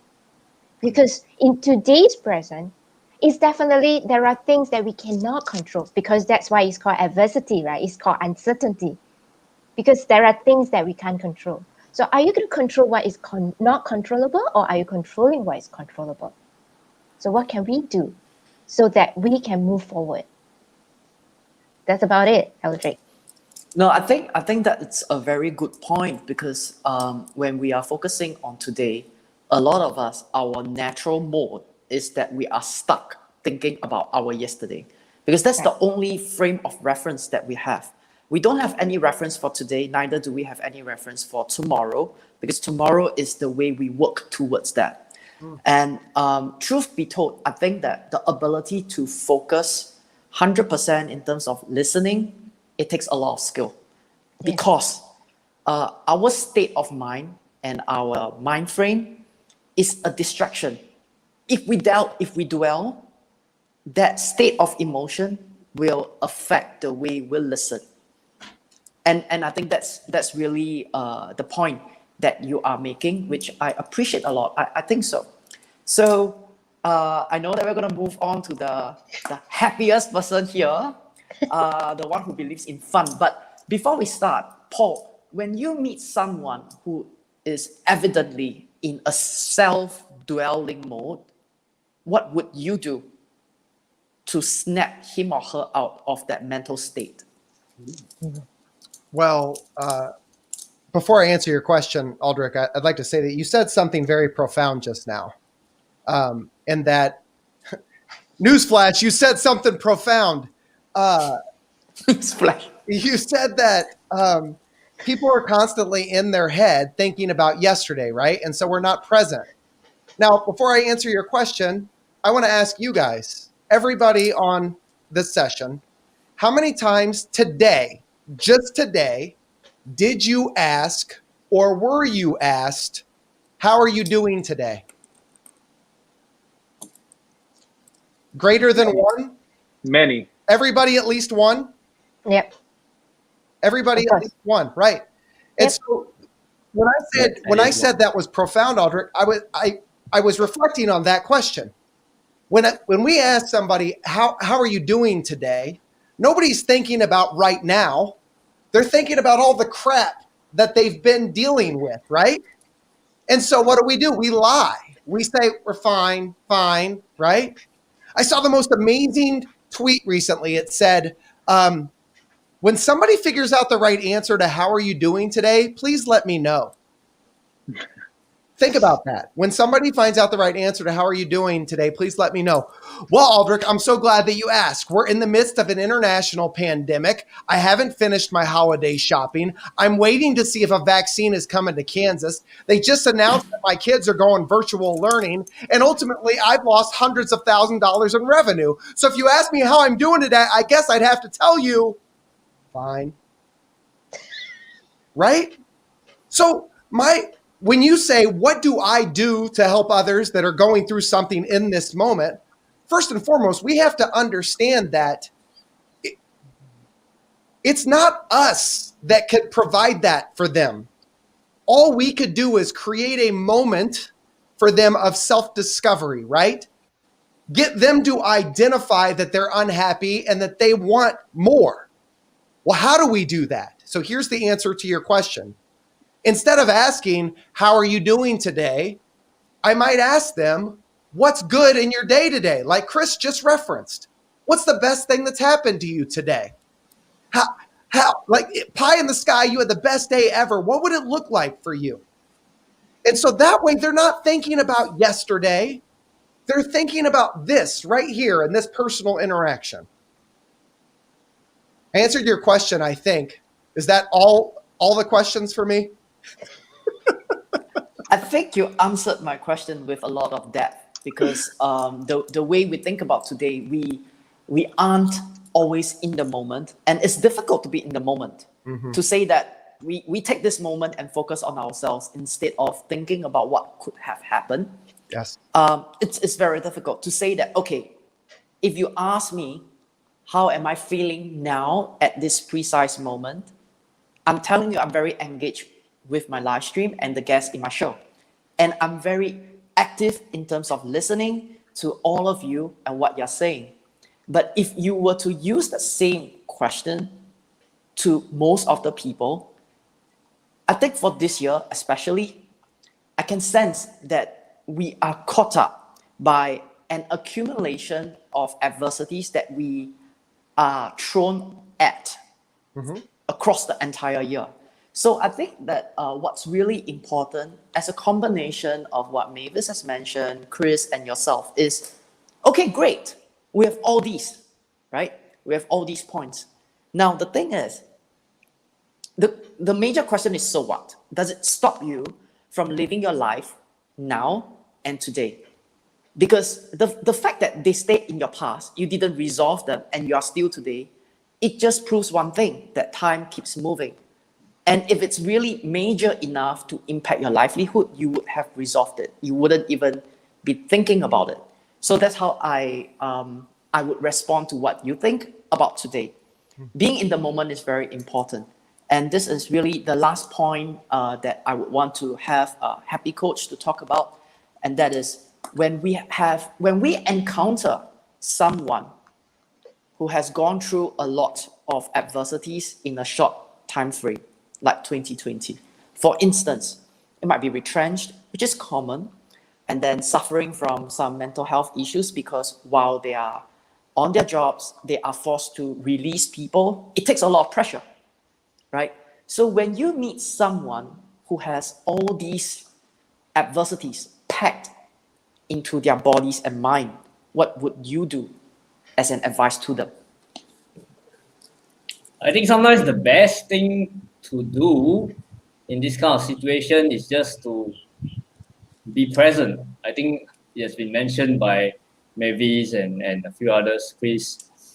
Just being present and just listening, offer a listening ear to them, because sometimes people don't need you to offer solutions, but they just need a listening ear. Yeah, and that is very important, because I feel that in my earlier days as starting out as a coach, I tend to jump into the consulting or mentoring kind of role, because I do get a little impatient sometimes, but I've learned in the past 1 year or so that patience is really important. And being present is also equally important, the two P's, being patient and being present. And I feel sometimes people just need us to be present, just need us to offer that listening ear for them to release. And sometimes we don't have to come up with solutions. They'll just talk through it, and then maybe the solutions is already inside. They just need to discover, they just need to unload and unwind. So just to backtrack a little on what Paul has mentioned about today, and I fully agree. But Eldrick, you're right as well, because today is really an accumulation of all our yesterday. So it is difficult to just ignore and pretend that nothing has happened. But I like what Paul has mentioned. It's actually a technique we call reframing. In NLP, we call reframing. So we help, we help people to reframe by asking the right questions instead of asking, I think how are you is a bit too cliche. I think all of us here, we can start by asking people next time, instead of how are you doing, it'll be what's the best thing that's happened to you this morning or just in the past 30 minutes. And then it gets them to focus on where they are right now and what is the positive thing that they can get out of it. Yeah, that's one thing, reframing, asking powerful questions. And the next thing is to give them options. So as a coach, usually I help my coaches see the options. I think maybe can touch on a little bit on that. So we ask them, well, what options do you have or what positive meaning do you get out of this? So all these are very NLP stuff, but you can learn it as well and you can practice it immediately.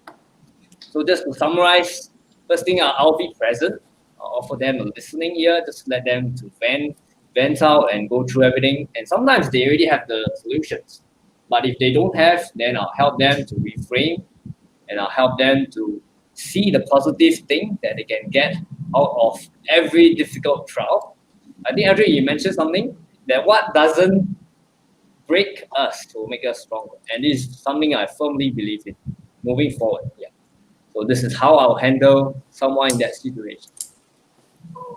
And I think that is a very reframing is a very brilliant way of like rejigging the way we think about things, because in truth, there is no one correct solution unless we are dealing with natural laws of maths and science.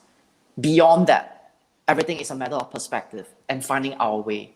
And in truth, what works for you, Yuan Tai, may not work for me, but it doesn't mean that the both of us are not prosperous.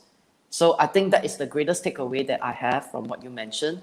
And before we close, of course, we have to have Jennifer to say a little something, and I want to contextualize it because Jennifer is very in the moment. She's very happy, she's very in the moment. If she's unhappy, she'll show it. So if you are, Jennifer, if you are beset with an event of adversity like now, how would you handle it emotionally before we close?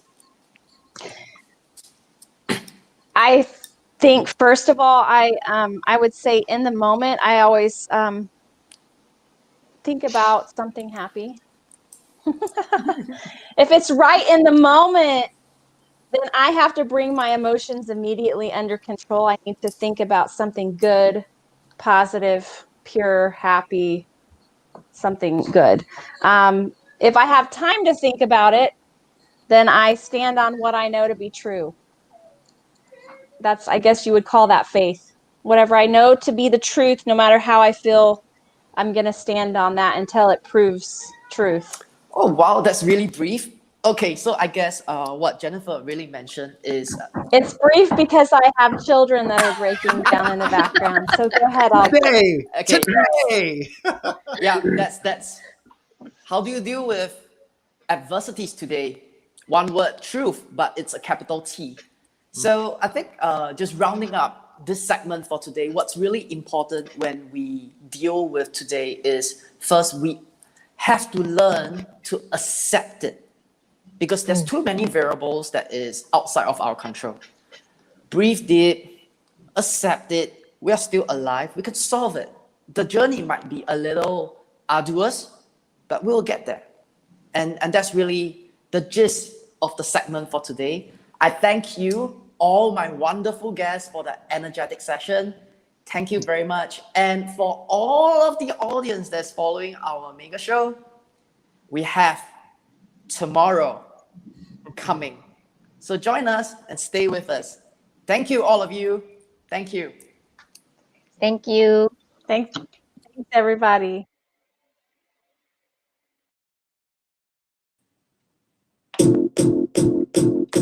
It might seem crazy what I'm about to say. Just jump right into it. There was a lot of happy talk on that last session. So here we are. You can take a break. I'm a hot air balloon that could go to space. With the air, like I don't care, baby, by the way. Because I'm happy, I'm alone. If you feel like a room is out of room. Because I'm happy, I'm alone. If you feel like happiness is the truth. Because I'm happy, I'm alone. If you know what happiness happy, clap along if you feel like that's what you guys feeling happy tonight? Here come bad news, talking this and that. Yeah. Give me all you got, don't hold it back. Yeah. Well, I should probably warn you, I'll be just fine. Yeah. No offense to you, don't waste your time. Here's why. Because I'm happy, I'm alone if you feel like a room without a roof. Because I'm happy, I'm alone if you feel like happiness is the truth. Because I'm happy, I'm alone if you know what happiness is to you. Because I'm happy, I'm alone if you feel like that's what you want to do. Bring me down, can you? Bring me down, the love is too hard. Bring me down, can't none. Bring me down, I said, bring me down, can't none. Bring me down, the love is too hard. Bring me down, can't none. Bring me down, I said, 'cause I'm happy. Clap along if you feel like a room without a roof. 'Cause I'm happy. Clap along if you feel like happiness is the truth. Because I'm happy. Clap along if you know what happiness is to you. Because I'm happy. Clap along if you feel like that's what you want to do. Because I'm happy. Clap along if you feel like a room without a roof. Because I'm happy. Clap along if you feel like happiness is the truth. Because I'm happy. Clap along if you know what happiness is to you. Because I'm happy. Clap along if you feel like that's what you want to do. Ooh, don't we look good together? There's a reason why they watch all night long. Yeah, I know we'll still care forever. So tonight I'm gonna show you all. When I walk with you, like the whole room change. And that's what you do. You're feeling okay. Blaming on my confidence. I'm blaming on your measurements. Shut the shit down on sight. That's right. I get your benefits. It don't make no sense. I get your benefits. You know it, you know. I get your benefits. It don't make no sense. I get your benefits. You know it, you know it. Now slow it down for me, baby. 'Cause I love the way it feels when we cry. We cry, yeah. Our connection's so magnetic, nothing can stop us tonight. When I walk it with you, I'm the whole of me. That's what you do. That's what you do. You're feeling okay. Blaming on my confidence. Blaming on your measurements. Shut the shit down on sight. That's right. I get your benefits. It don't make no sense. I get your benefits. You know it, you know. I get your benefits. It don't make no sense. I get your benefits. You know it, you know it. Tell her grab your ladies if your lady's fine. Tell her she don't want for life. Ladies, grab your fellas, and let's do this right. If you want one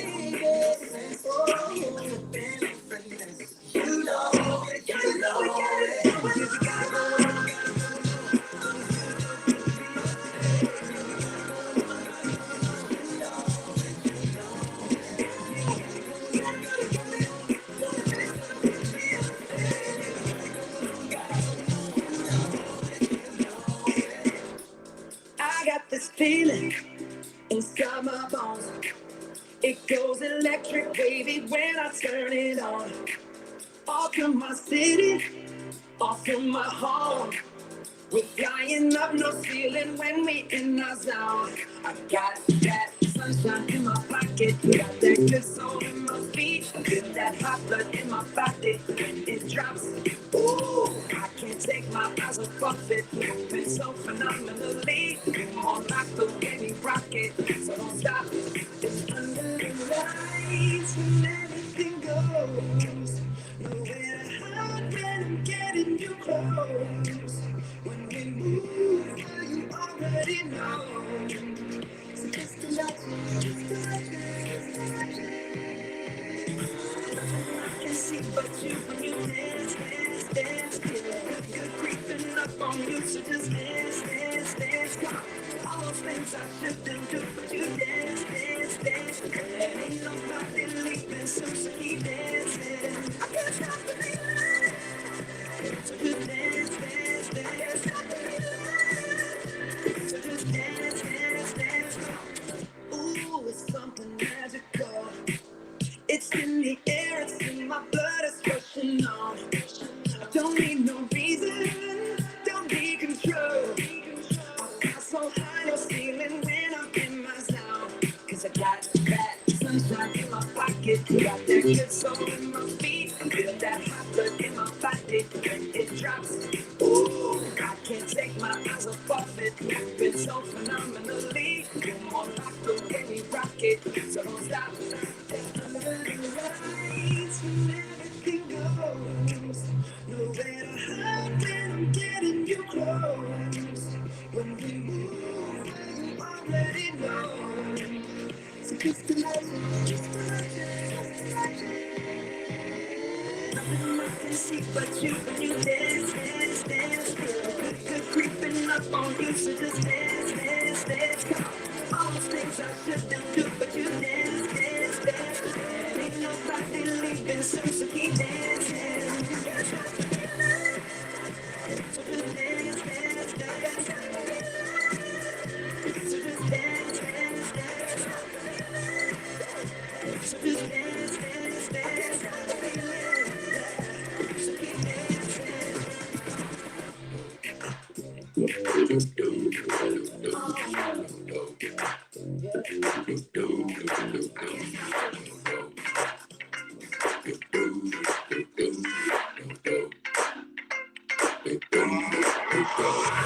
This is that ice cold Michelle fight for that white gold. This one for them hood girls, them good girls, straight masterpieces. Styling, wildin', living it up in the city. Got Chuck's on with Saint Laurent, gotta kiss myself, so pretty. Too hot, call the police and the fire man, I'm too hot. Like a dragon, wanna retire, man, I'm too hot. Say my name, you know who I am, too hot. And my band bought that money, break it down. Girls hit you, hallelujah. Girls hit you, hallelujah. Girls hit you, hallelujah. Cause I'm top, I'm gon' give it to you. Cause I'm top, I'm gon' give it to you. Cause I'm top, I'm gon' give it to you. Saturday night and we in the spot. Don't believe me, just watch.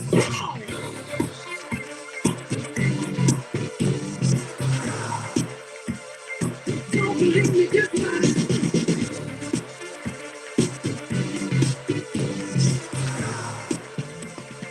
Don't believe me, just watch. Don't believe me, just watch. Don't believe me, just watch. Don't believe me, just watch. Hey, hey, hey, oh! Wait a minute. Fill my cup, put some nigga in it. Take a sip, sign the check. Julio, get the stretch. Back to Harlem, Hollywood, Jackson, Mississippi. If we show up, we gon' show out. Smoother than a fresh drop skipping. Too hot. Call the police and the fireman. Too hot. Like a dragon, wanna retire, man. Too hot. Big say my name, you know who I am. Too hot. And my band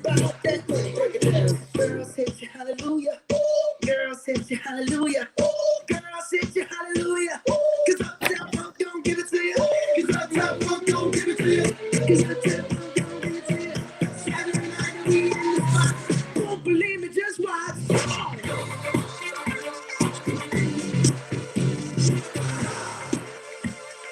Don't believe me, just watch.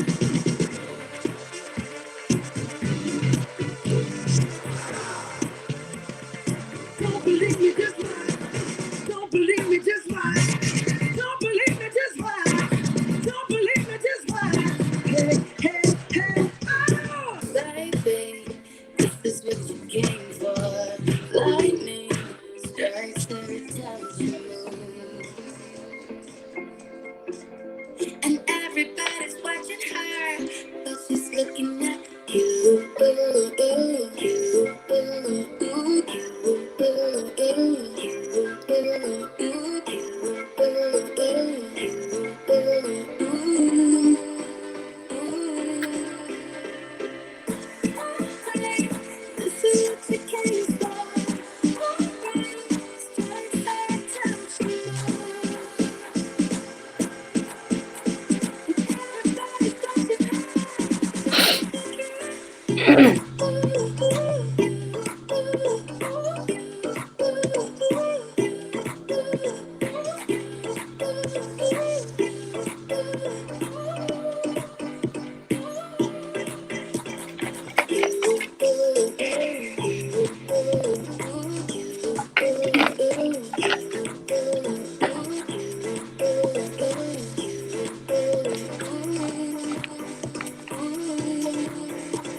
Baby, this is what you came for.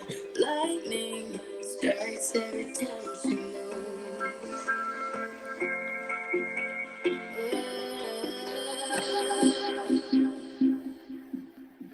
All right, y'all.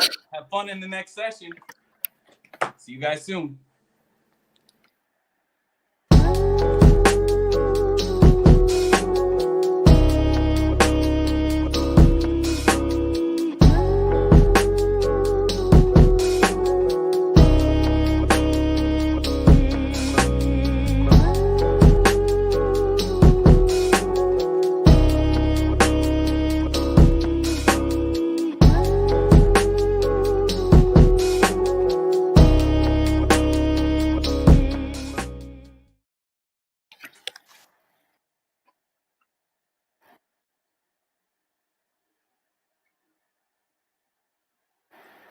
No, I think you're muted, bro. Can't hear me. I can hear you.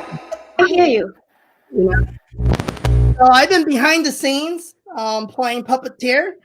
So I mean, all the time. So that's awesome. So anyway, let's start over. So we could talk about tomorrow. And where's Tim? Tim's supposed to join us as well. So he's switching from the DJ room. He's gotta get to his studio. So this is Tomorrowland. So let's talk about 2021. So we got the most exciting session of all of them because yesterday it's over. It was long gone. And then today is over for me because I'm excited about tomorrow. So my mind's already in 2021. for about the last 5 days. So yeah, I kind of threw away 2020. Kind of like Eldrick said in the last session, you just throw that glass, right? And hope you don't hit anyone while you're throwing it. Yeah. So before we start, let's go ahead and introduce yourselves. Tell everyone in the audience your name. There's a name tag right there. So, I mean, I didn't want to say each one of your names, but just share with them what you do. Yep. All right. Thank you for having us here, Kevin. This is so fun. It's been awesome to watch this group evolve and just make transformations in people's lives and mindsets over this year, right? So Tawana Taylor, as you can see right there, I help entrepreneurs take action on new ideas, break up with overwhelm, and use processes and systems to achieve desired results. That part is so important because how many times do we put things to action? You don't necessarily get the outcome that you want, right? We can't guarantee just because we have a plan it's going to happen the way we intended, but we can still go for the goal. Alternative paths are awesome too, right? So Bootstrap Dreams is the company, and I'm so happy to be among you all. Thank you so much for having us here. Jacqueline, we'll have you go next.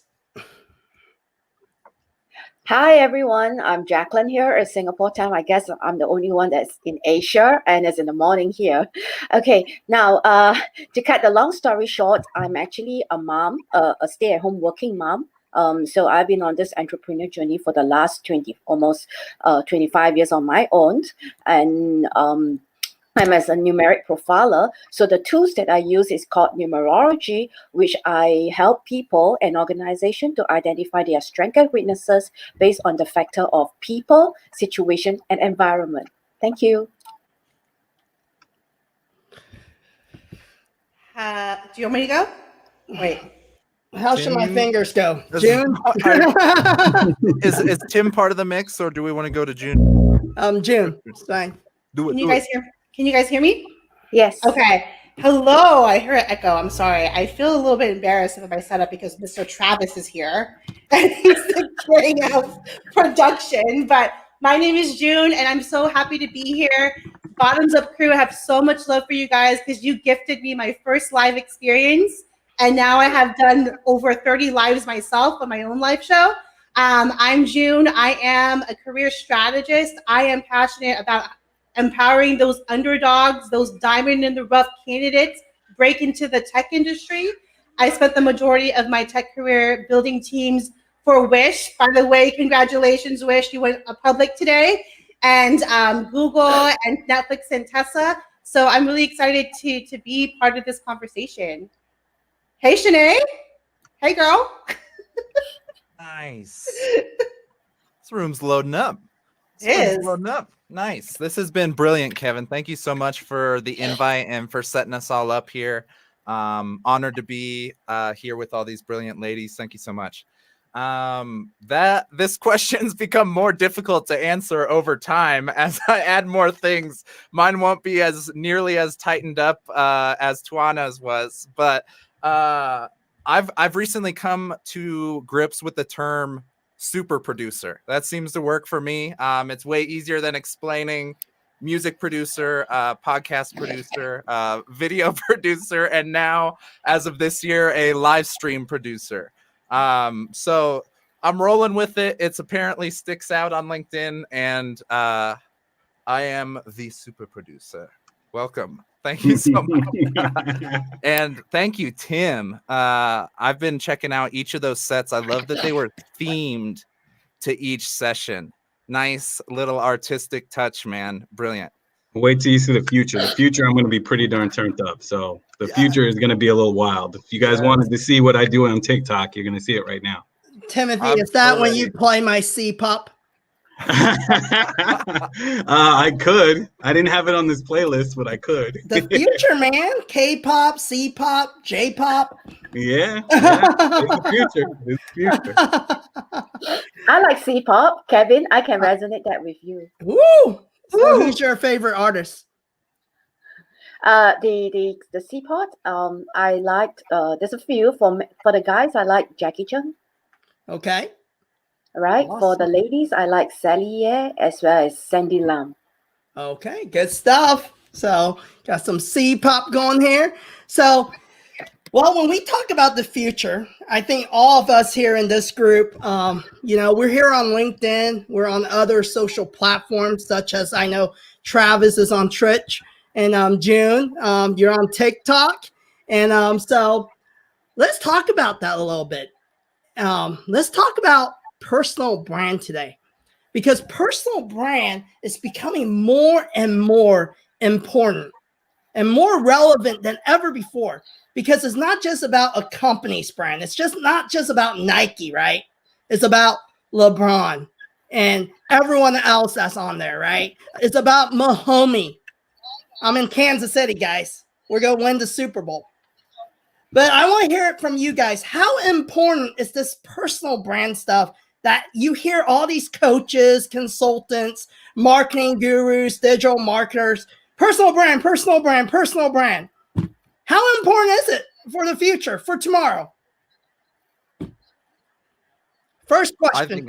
I think it's massive. I was kind of on a jaded category prior to this year, where LinkedIn and personal branding kind of saved my booty. So I have converted and seen the light. I think we've reached a point where we all have a personal brand, whether you have a strategy or a signature logo or anything attached to it.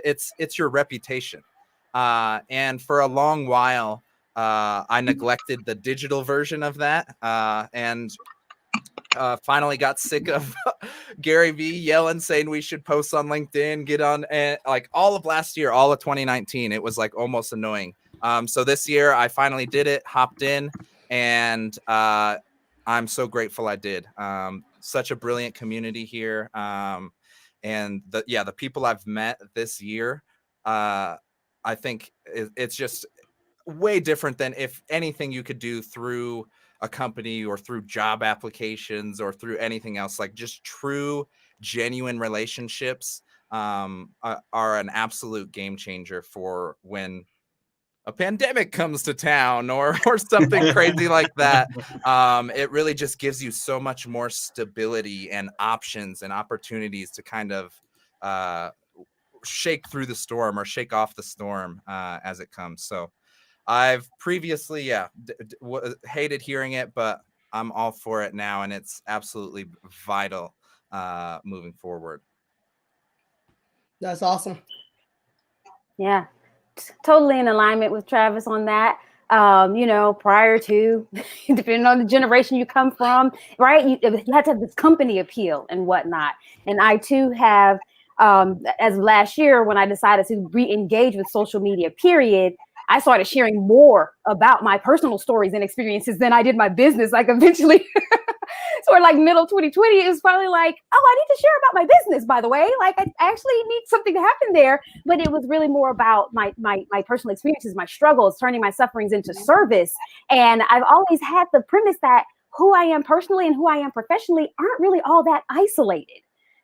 So why then in my business is there this pressure, if you will, to compartmentalize or isolate these two components? I don't have to do that, particularly not when you have the autonomy as your own entity. So that has been liberating.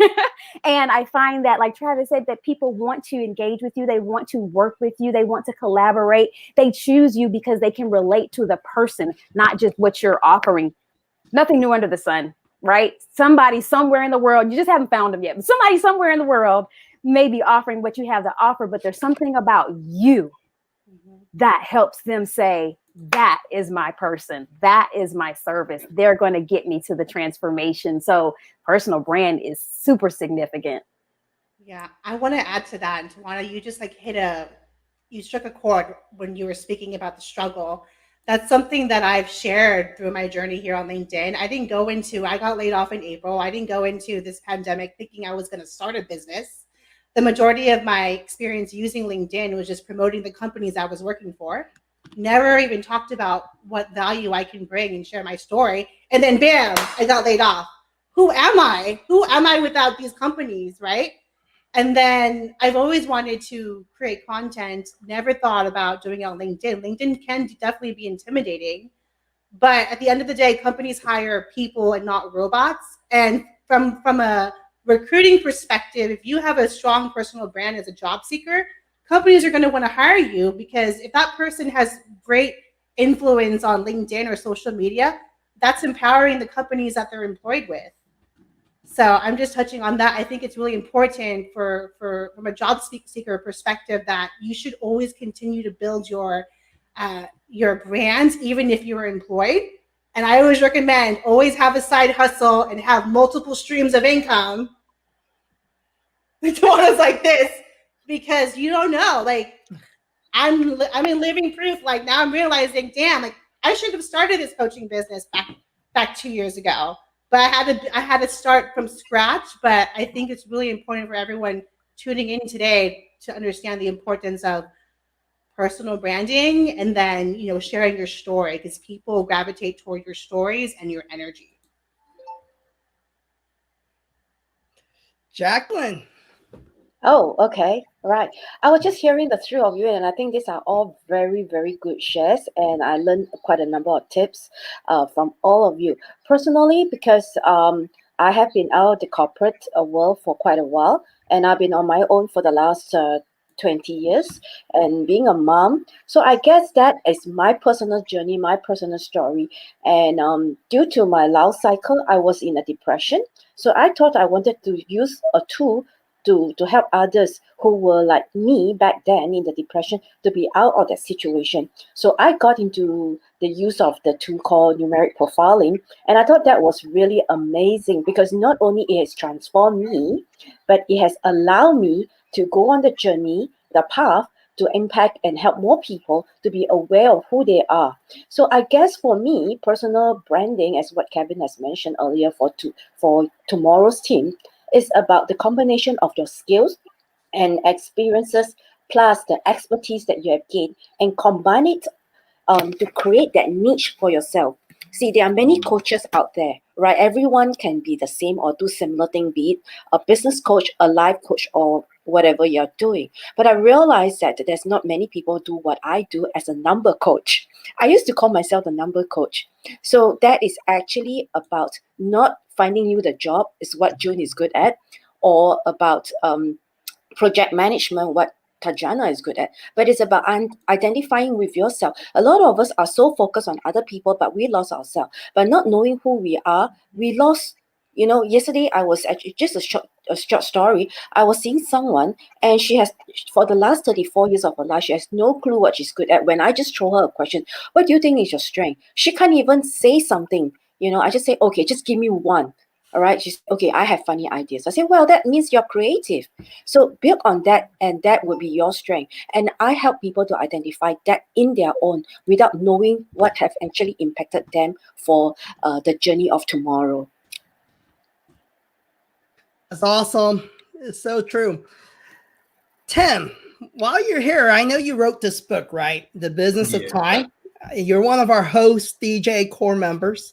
And I know you've been on this path of personal branding and to focus on personal branding. And it kind of goes along with what Tawana, Jacqueline, June, Travis has said. You've been using your personal brand and creating different product angles. So tell the audience about that a little bit. Well, I think, you know, the important thing, and we talked about this actually on our last episode of Bottoms Up Perspective. So shameless plug, but go catch the last episode, right? But we talked about this on the last episode, which is, you know, if you're going to create a personal brand on any social media platform, you should have a vision for it. You know, we don't to create a personal brand and not have something to sell or some purpose behind it is a waste of time, to be perfectly honest. It is.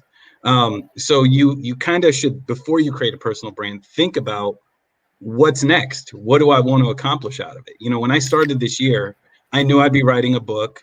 I knew I wanted to DJ. I knew I wanted to sell clothing. So all of these things went into me starting my personal brand.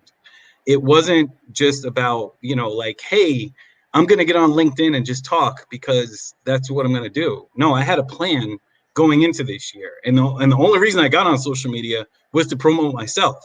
So, I mean, you know, honestly, you know, I'm the type of person you guys can tell I'm very direct. I don't pull any punches. I'm not going to be like, oh yeah, I'm just here for fun and friends. No, I'm here to freaking make money. That's it, right? I make friends along the way, but I'm here to make money. If I can't make money, I can't feed my daughter. If I can't feed my daughter, I'm going to be unhappy in life. I'm unhappy in life. Everybody around me is miserable too. It's that simple. So, you know, if you have if you're going to create a personal brand, have a plan behind it, whatever it is, even if it is just to network and make friends and try to build relationships that are going to help you in your business. Or, you know, say the bottom falls out and you lose your job like so many people have. At least you know a whole bunch of people who maybe can help you get a job. So I think that's, you know, if you're asking me my opinion about it, that's what I would say. And I think with the personal brand, right, it's something you can take with you. You know, it doesn't go anywhere. You're not tied to some brand name, a company you're working for, like June said. It's unique to you. And the worst thing I think a lot of people do is with personal branding is they try to be someone else, you know? And I think the future lies in being you. I think it's more important than ever to be authentic.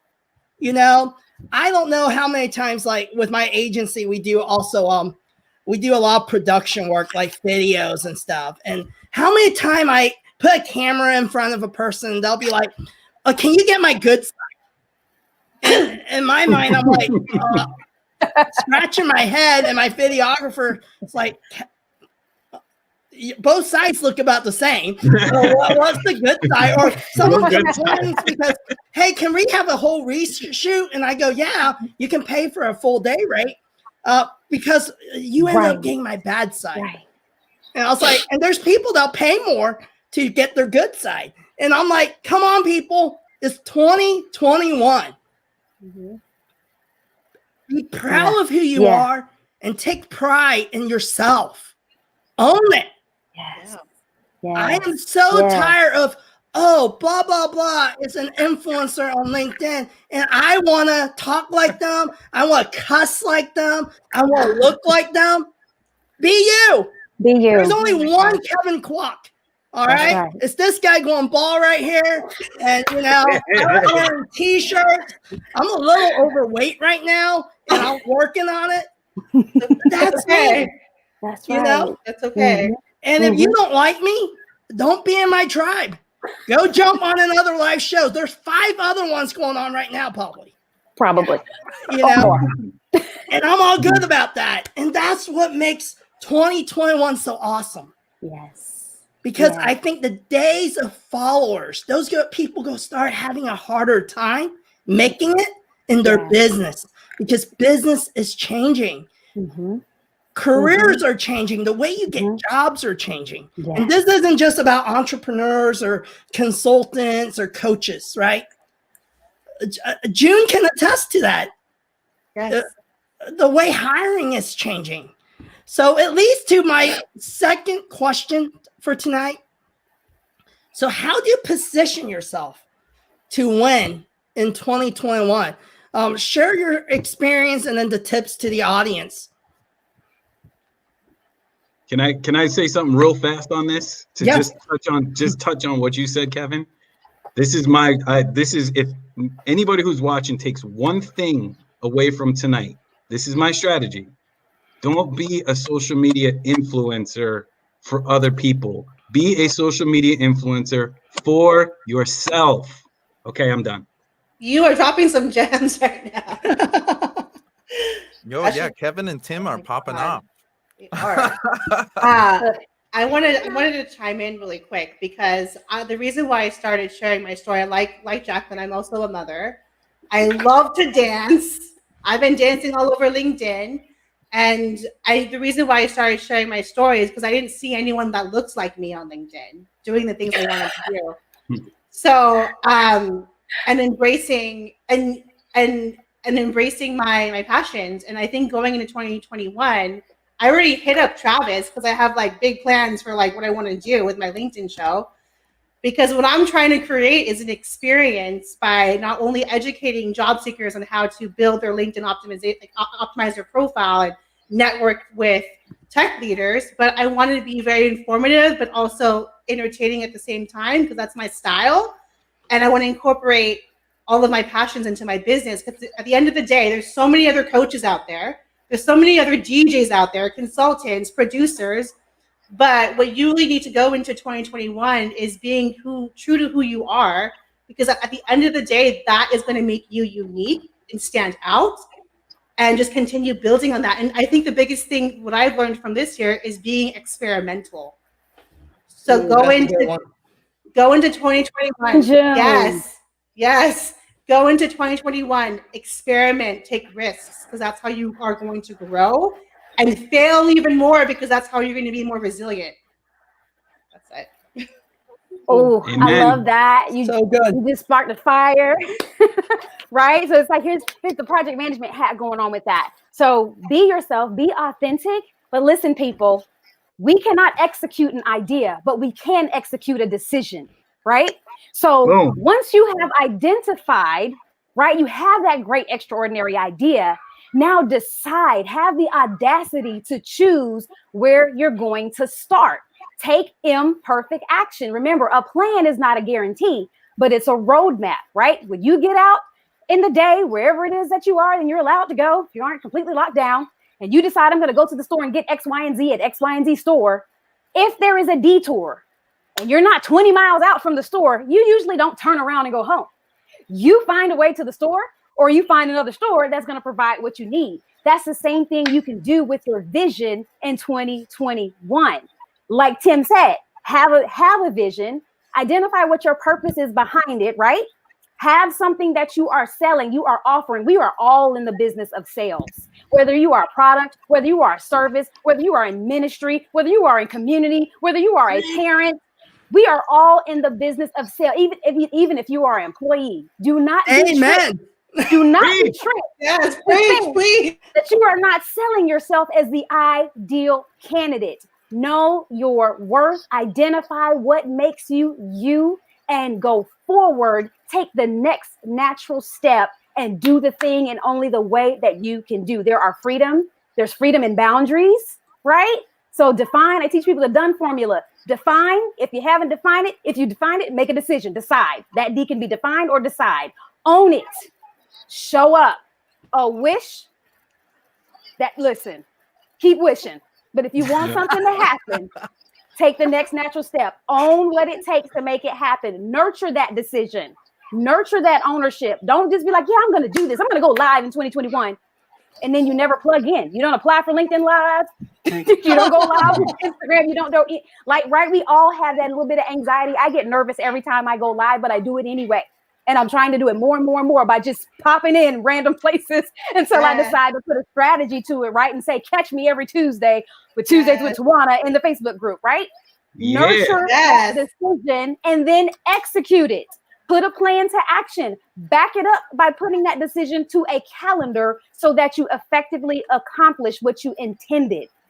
Get it done, people. Get it done. 2021, it's coming, whether you want to or not. Right? Love it. Oh my God. All right, shameless plug. What Tawana said about everybody being sales is part of a chapter of my book. So just saying. Drop the discount codes.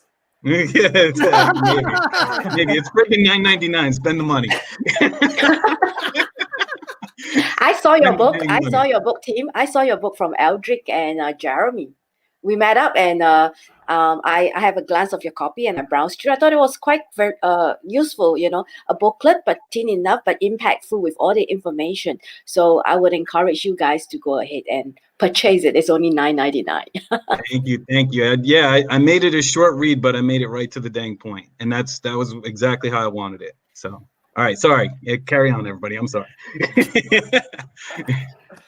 No worries. I mean, I don't want to jump in after that monologue she just dropped was fire. But what I did have to say was really honestly a perfect combination of what June and Tawana were just dropping, and really something that helped me succeed this year, and was this concept of structured flexibility. So have your primary go-to things, the stuff that moves the needle, your sales, your outbound, etc. But have somewhere in either your creative flow or your personal life or anything, have these areas that are designed to be intentionally flexible or experimental. That is a huge piece going into 2021 that you can really utilize and have that structure in your life. But 20% of it is organized experimenting or intentional experimenting. And you can combine that with something else that I think is going to be super valuable moving forward, knowing your content communication style. Very similar to like your fashion or your physical style.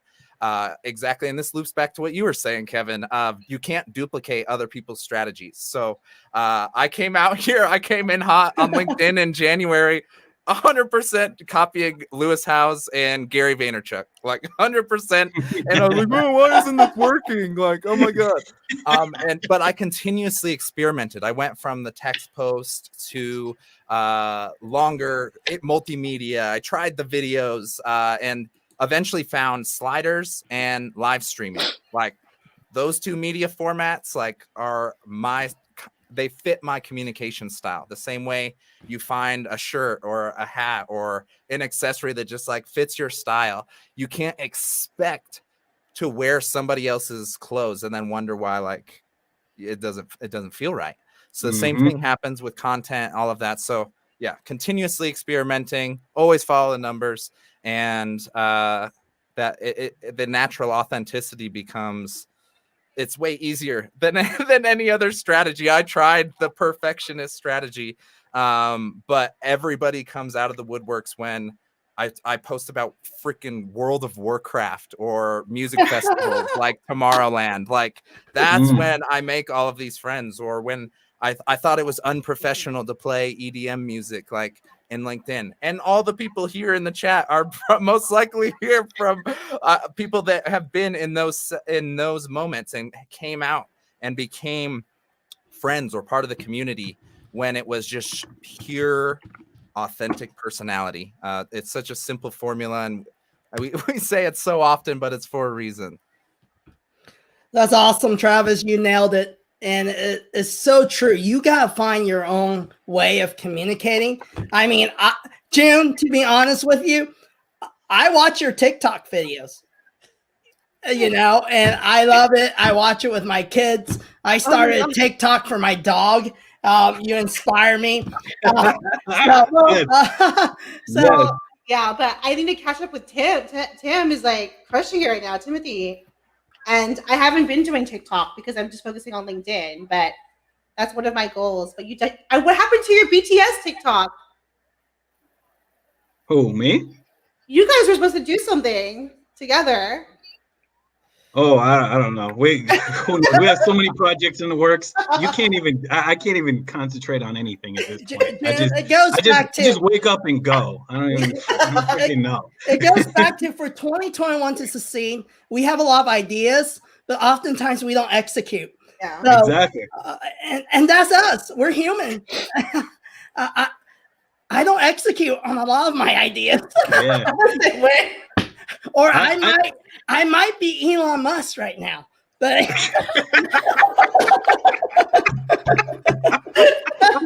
oh my God. No, the thing is, see, I execute on a lot of stuff, but like it's very pointed. So like right now the focus is obviously on my DJing, and you know, that's, if you guys want to see like that regularly, it's every Thursday night on TikTok, and that's where my focus is. So, you know, we didn't do a BTS, but trust me, my projects are being worked on as we go. Yes. Ooh, and we got Jake Shirk here. Jake Shirk is Mr. Original. He's probably the last person I had actual coffee with prior to the lockdown. And I mean, this guy's blowing up on LinkedIn with original content. and I absolutely love it. So shout out to Jake Shirk. And Jacqueline, tell us about, I know you're all about numbers. So you know she's got some wisdom. Come on, Jacqueline. You got some wisdom for us to win and position ourselves to win in 2021 from a numeric forecast outlook. What does that look like? Okay, to go forward for 2021, let's look back for this year because there's just 2 more weeks before we close the chapter for 2020. Beginning of this year, I actually shared that the way to grow for 2020 is to upgrade.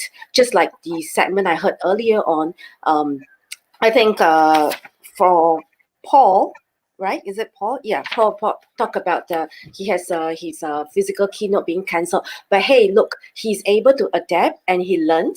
And just like Happy Coach Yun Tai also said that he go and do a search in Google. So that is actually about learning a skills to prepare you for to build the foundations to go forward for 2021. Now coming to 2021, it will be a year of change and things will be moving very, very fast.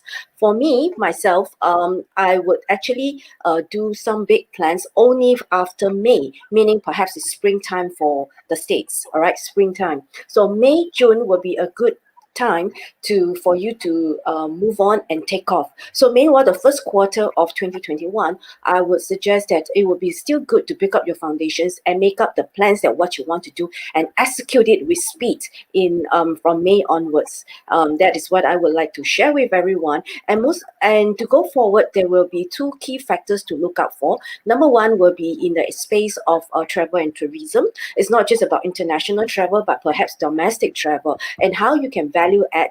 Domestic travel can be in terms of a 1 or 2 days learning journey or a short stay with family vacation, learning together, that kind of thing. So that would be a good area to focus on. And secondly will be or you can talk about a health tourism. For example, health tourism might not necessarily be for about medical checkup. It can be for the mind. It can be for, like yoga retreats and all that. That would be actually one of the areas to look out for.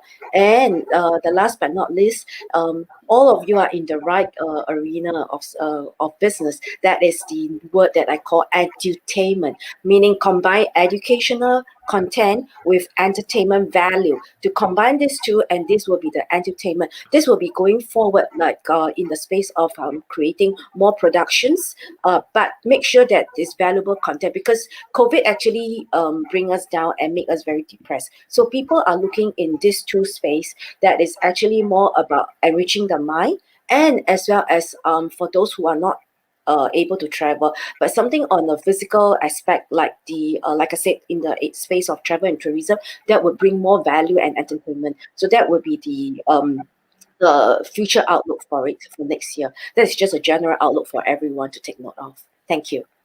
That's awesome. Kevin, did you share the questions beforehand? Or what's up with it? I feel like I'm over here like stumbling through these, and the ladies up here are like dropping PowerPoint presentations.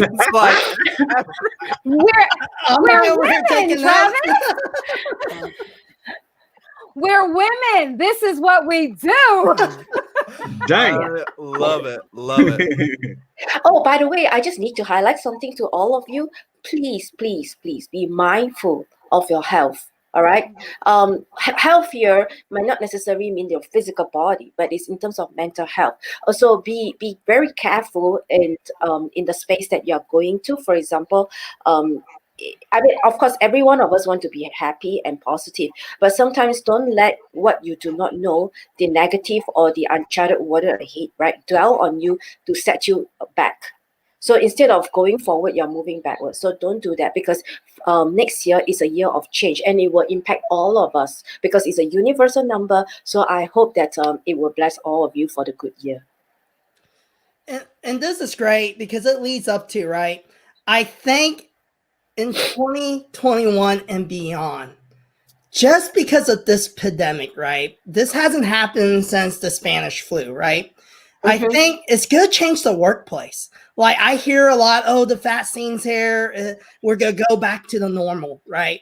I think it's going to be a new normal because the way even employees and employers look at the workspace is changing, right?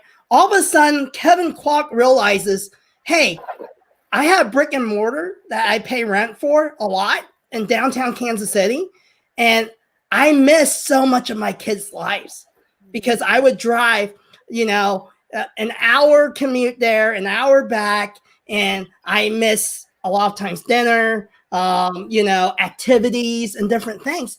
And I think a lot of things will change because all of a sudden people are valuing time, and especially when the reality is there are people dying. And all of a sudden those things matter. We don't realize it until things start happening. When you lose a loved one and it hits close to home, it matters, right? And it changes our perspective. And when we talk about bottoms up perspective, when we started the show, we wanted to, it's not just about an influencer's perspective, but everyday people on a journey, no matter where you're at, right? The person in India, the person in Hong Kong, and the person in the US, in Africa, we all have different perspectives. We have different surroundings. And that matters. And we need to get out in 2021 and stop looking in your little circle. The pandemic show us this isn't a US issue. It's a global issue. It's not a political issue. It's a virus. And it's so important, I think, for tomorrow. We have to look at things as a bigger picture. I grew up, in a foreign land called the US. Okay. I moved here from Hong Kong, which is now China. Okay. When I was 6. And I was and I moved to the Midwest, I look different. I sound different. I think different. But I didn't embrace that till later on in my life, right? But it's so important to understand there's so many more people out there than your little circle, your surroundings. And when we talk about marketing, business, it's a global economy beyond 2021. And it's happening right now, today, And it doesn't matter if you like it or not. It's a global workplace, right? Right now, Jacqueline, she's thousands miles away in Singapore. And she's on our virtual show.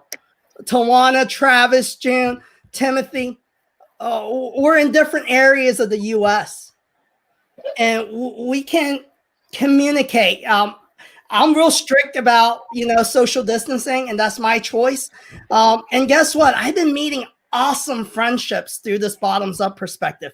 Like friends that I'm closer with than maybe real friends that I can go next door and have dinner with. Mm-hmm. I'm the same way. Facts.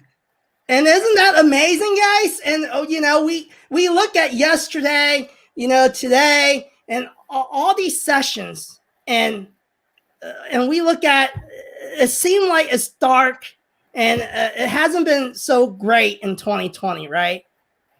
Because, we're in lockdown, we can't do things. But we're humans, and we're resilient, and we can find new ways to communicate and connect. And I think that's so important. And I think with all of us here through all the sessions, I think it's no matter what, we've got to embrace positivity and mental mindset. Your health matters.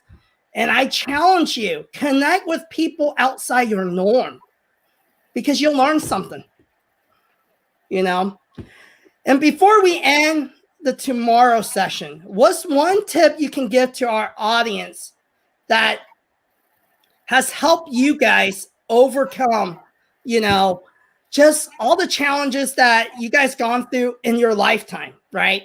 Not just in 2020, in your lifetime. What's one nugget that you can throw out there before our finale tonight? Be okay with failure. That's my nugget. That's awesome. Make decisions that will promote your future self, right? Don't drive your goals like you drive your car, staring at the rear view mirror and the side mirrors. Dust the crud off, rinse that windshield, and go ahead. Promote your future self.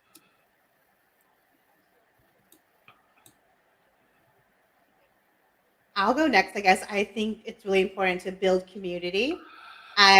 When I lost my job, I was experiencing some really bad depression and anxiety, but because of the community here on LinkedIn, it's definitely helped me build relationships all over the world. So if you're looking to start a new business or an idea, connect with people that are successful in that industry, in that position, and learn from them. Don't be afraid to ask for help. This community has been nothing but so supportive on my journey, and I just want to say thank you to everyone for supporting me and having this opportunity to go live again with the Bottoms Up crew. It's just been amazing. So ask for help, build community. Boom. That's awesome. Oh, okay, that's me. Okay, for me, I think what I have actually appreciate is that to find your strength, to build that uniqueness in you. All right, find your strength that build that uniqueness in you, that create that niche, that no one can be you or copy you or follow you, but yet you can impact the majority and the masses to make that impact change. That's awesome. And Travis? I think so. Mine is in a very similar vein as Tuana's. You can spend your entire life stuck in the preparation and strategy and planning and perfection phase. I spent nearly half the year planning the perfect podcast and the perfect media projects. You want to know which ones did the best? The ones that were put together on the fly, on the spot, less than a day before we needed to go live, and consistently over and over, those have been performing better than the stuff that you can plan and prep forever. So anything you can do, it doesn't matter what the vein is, if it's posting or writing or any single thing that you've been just thinking about or planning for, just take the first step now. Don't even wait till 2021, January, right now. And then test it next week. Do it again and again and again and again and again. And then you'll be rocking and rolling by the time you even look up. You'll have found your groove. You'll found your rhythm. It's just amazing how much more momentum you get just from trying, experimenting, and posting versus taking every course in the world and reading about it or anything. It's so easy to get pulled down, at least for some type of people.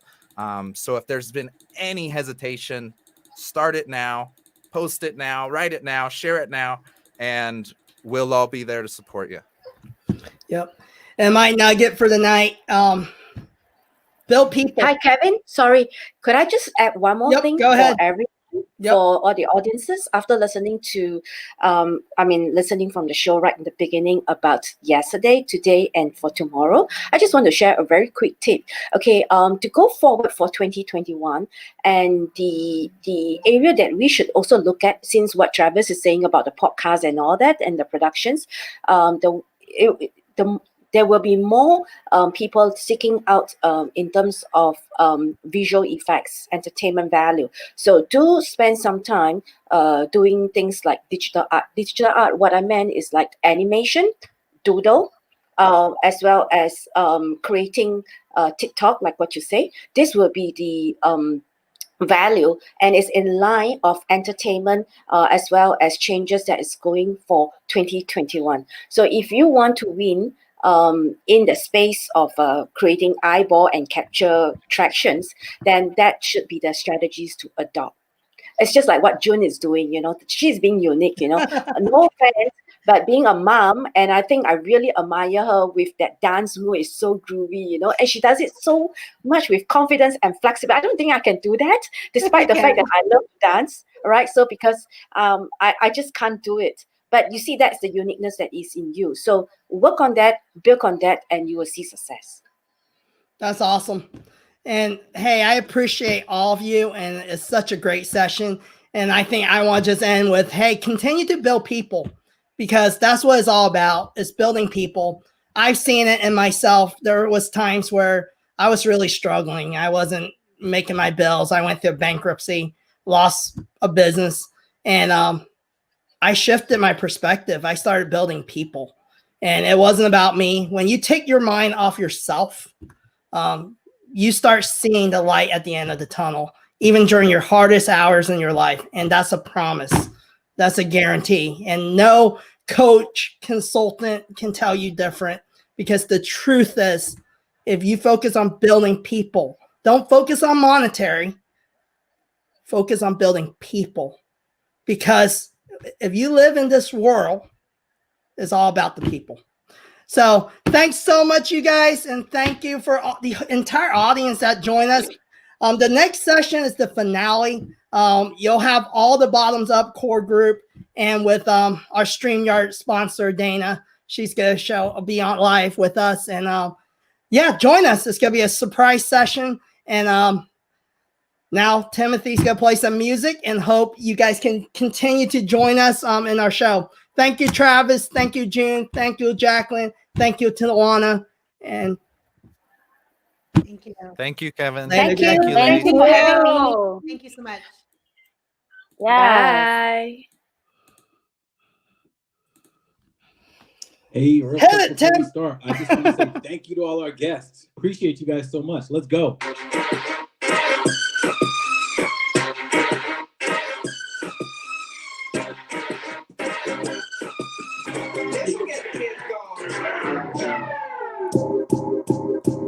Baby, can't you see I'm calling? A guy like you should wear a warning. It's dangerous, I'm falling.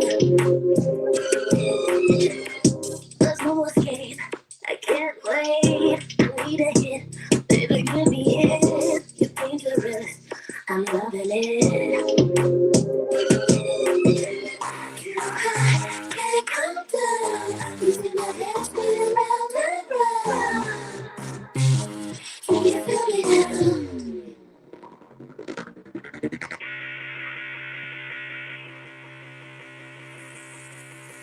We got to your legs, I'm on my ride.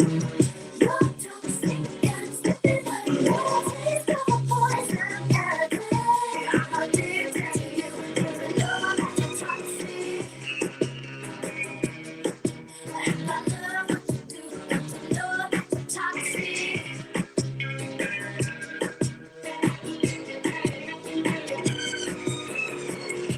It's getting late to give you up.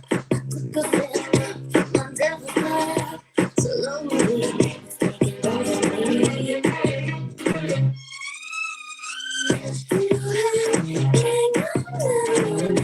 me and it's all around. Can you stay?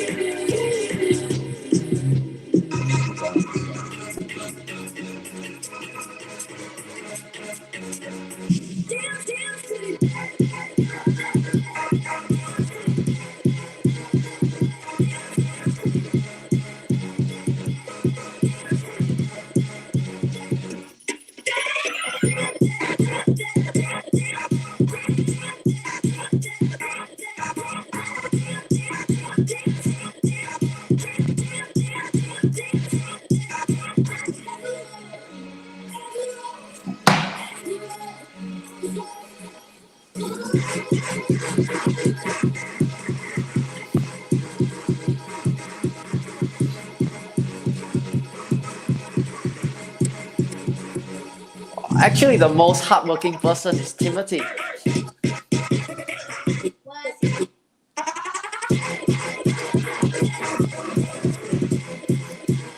I agree.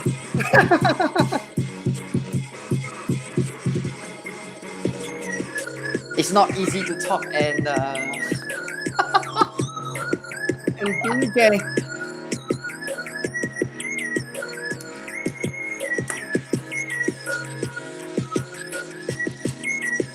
We made it.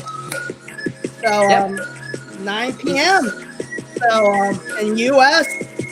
So we learned something, folks. Facebook doesn't go as long as LinkedIn and everyone else.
Is Dana in?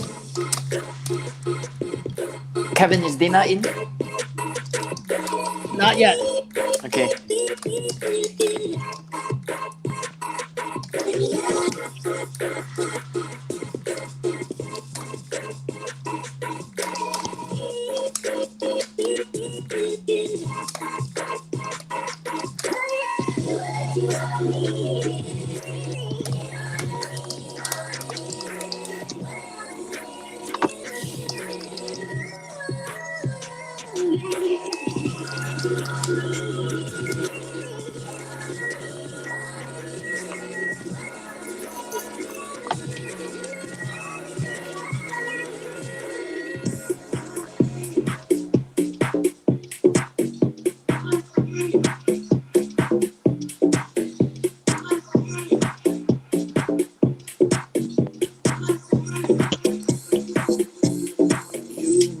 Honestly, we don't need no therapy. Just live it, just live it. Love me crazy, be who you wanna be. Just live it, just live it. I'll be right by your side. I'll be there when you need me. I'll be your only family. Just to keep it too high, don't want you to see it. Cause I know you feel it. We don't need no therapy.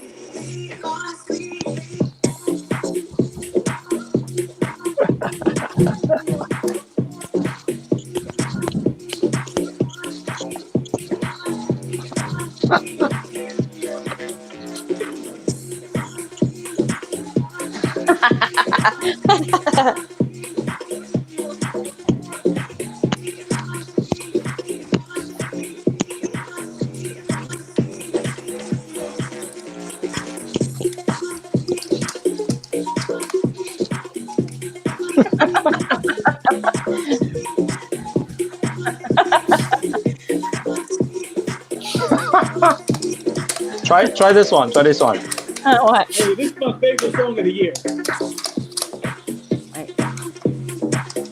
Ah, I got a camera. Okay, here we go. I can't do it. I can't do it. I can't do it. Years of practice, man. Oh my gosh. Woo. I need my hat. Where's my hat?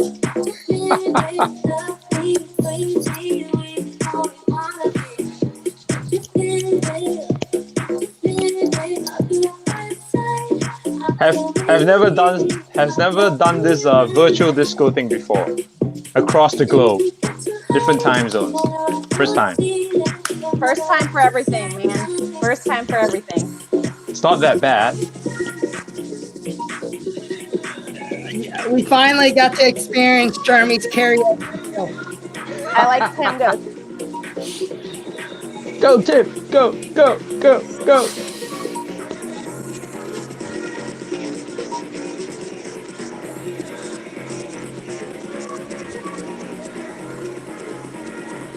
kind of weird just watching Timothy do that all by himself.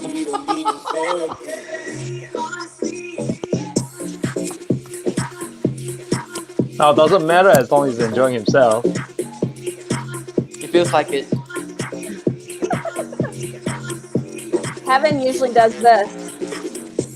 Something like that. You mean like this? Oh man, this is so No, so you should nice see him. in the Kanto pub. But okay.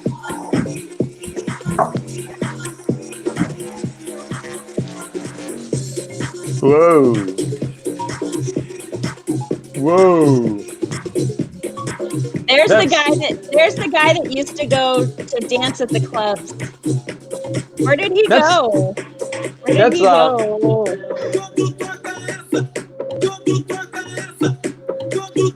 That's the Asian version of David Hasselhoff. Asian version. Oh, now I have to look it looks up.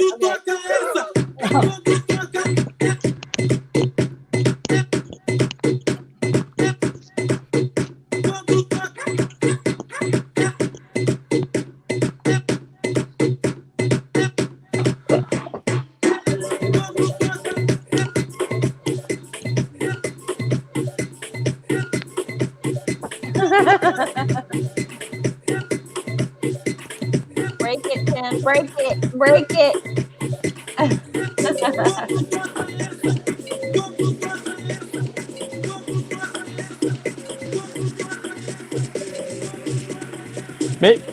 Maybe next year's Mega I can position the camera further and can do some dance You moves. can do some dance moves. Yeah, leg work. I can position my camera, but I don't think anybody should see it.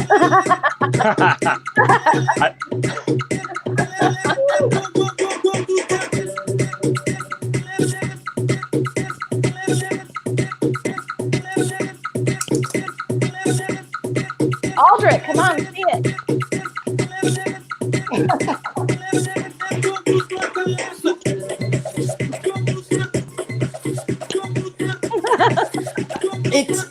I wonder how Timothy behaves in a pub. Is it like this? He's the DJ. Okay, we are expecting the clip to hijack, right? So I'm gonna stop talking now. All right, I'm jumping back on my laptop. See you guys in a second. See you guys in a Hey, second. thanks for that. Thanks for that. That's awesome. All right, finale. So the finale. So it's about 8:59 p.m. here in the U.S. and it's probably around 11 a.m. in Singapore, correct? Yep. Yeah. You know, the thing is, usually you do like an hour and a half, give and take, right? This has been going on for like twice the time. But the thing is, at least for me, I don't feel that it was like that long. I don't know why. It's the energy levels just.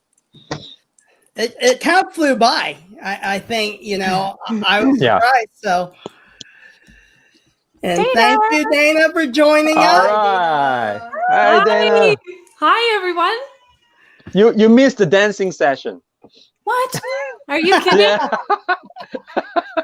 Yeah, we were having a blast over here from our seats. Oh my god. It was great. Oh my gosh. Yeah. Who's playing the music? Yeah, the guy who's not in here yet. Yeah. Yep, DJ Tim. So, Oh, DJ was in the Tim. house. Oh So yeah, where is Tim? he's about to hop back in here. So, cool. So, yep. So, how are you doing? I'm doing well. How are you, Kevin? Awesome. So, why don't we start? Dana, why don't you introduce yourself real quick? Sure. Yeah. Well, thanks for having me on the grand finale. But I'm Dana Bentz, as you can see from my little name tag. I work at StreamYard. I'm head of marketing there, so I do a lot of live streaming. I'm guests on other people's shows and podcasts and other live streams. I was actually a guest earlier today, so this isn't my first live stream of the day, believe it or not. All right. My gosh. I know. So I'm always streaming, but that's a quick version of me, quick background on me. Hi, Tim. Hello. Thanks for being here. Welcome back. Thank you. Hello. Yeah. So Well, StreamYard is the platform that made this happen. We had no idea tonight if, hey, we can go all, 4 hours on StreamYard. That's because a long stream. Yeah, with a live stream, you can't really test it because then you would have to go live and sit there for 4 hours, right? Right. So we had no idea, what platforms will allow us to keep going. And we even shifted sessions, had the DJing, change cameras, different things like that. So we really put your platform to the test. Nice. That is Dana. Good. The truth be told is we're trying to break it so that we can sue our sponsors. Hey, that's me. I know. Well, you know what? It's so funny because you can really put StreamYard to the test, and some people do. They're like, okay, we're gonna push this thing to the limits. We're gonna have a panel of 10 people. We're gonna have 60 guests total. Like Ross Brand, who is a big live streamer, he had, I think, 62 guests on his 5th anniversary show, which was just insane. And so he was like, I'm going to try to break StreamYard too. But since, as you guys know, you can move people out, you can give them a time slot and that's their time slot. And then they got to get out of the studio before someone else comes in. So you can really push it to the limits without breaking it yet. So since we got you on here and then we got our core group tonight and, we just finished talking about yesterday, today, and tomorrow, right? And how to overcome adversity and what tomorrow may look like, right? We want to just kind of talk a little about live streaming seems to be the thing, right? You got Twitch, you got TikTok, you got live streaming on Facebook, LinkedIn, live streams happening everywhere. Yeah. Yeah. So how do you differentiate yourself from other live streamers, right? What separates you? We talk a little about self-branding a little bit or personal branding, right? Yeah. But let's talk about that a little bit. And then I also want to talk about how we overcome, our challenges throughout this year. 39 episodes now. So. Oh my gosh. Yep. Congratulations. Thank you. Yeah. Thank you. That's a lot of episodes, especially as big of a group as you are. Like most people, they don't even have a co-host, let alone 4 co-hosts. So I think you're that 39 episodes is a testament to you all being super consistent. Because that's one thing that you can set yourself apart by doing. It seems so easy, like just have a consistent show and you show up every single week and you talk about whatever your show topic is. But there's so many people who either don't know that consistency is so important or don't care, or it's maybe it's too hard to be consistent every single week, like showing up, finding a guest, booking a new one each week. Like you guys know how hard that is. It's tough to find. It's tough to schedule, and people are busy. You want to have really good guests on that are going to provide a lot of value to your community. So it's like, I don't know, being consistent, as simple and as I don't want to say how menial it seems. It's really something that can set your show apart, believe it or not. And then there's all the other things that you can do to make it you, like all this fancy custom branding, that you guys have. It's all fancy. You have your logo, you have your branding colors like that make it you. But then you also, I think we talked about this when I was a guest on your guys' show, and I think it was Tim that said that it's all about building your personal brand, who you are on the show. It kind of becomes your brand when you're live streaming, because it's such a human to human thing. And I think that's so important going forward, growing a stream.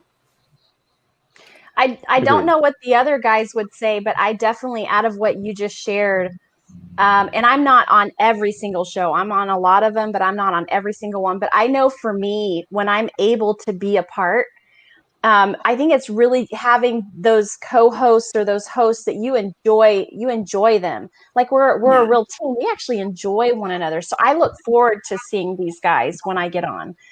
If I haven't seen them for a couple weeks, it's like, yes, I get to see Jeremy and Aldrich and Tim and I see Kevin all the time, which is awesome. But I'm just saying, like, I really think having that sense of community, even with your co-hosts, to where we just enjoy talking to each other, you know. So Yeah. And that also speaks to, like, not only do you enjoy and you love your co-hosts that you get to, and you look forward to streaming with them every week or every month, that's also important for the topic of your show too. I think, like, if you are passionate about, like, you know, whatever it is, maybe it's like crafts or art. It's like, if you're passionate about that, you're going to build that much bigger of a community and have a more successful stream, because I mean, your passionate nature about it, or your passion, is going to, like, shine through the stream, and it's also going to, like, inspire your viewers and make more people want to watch you.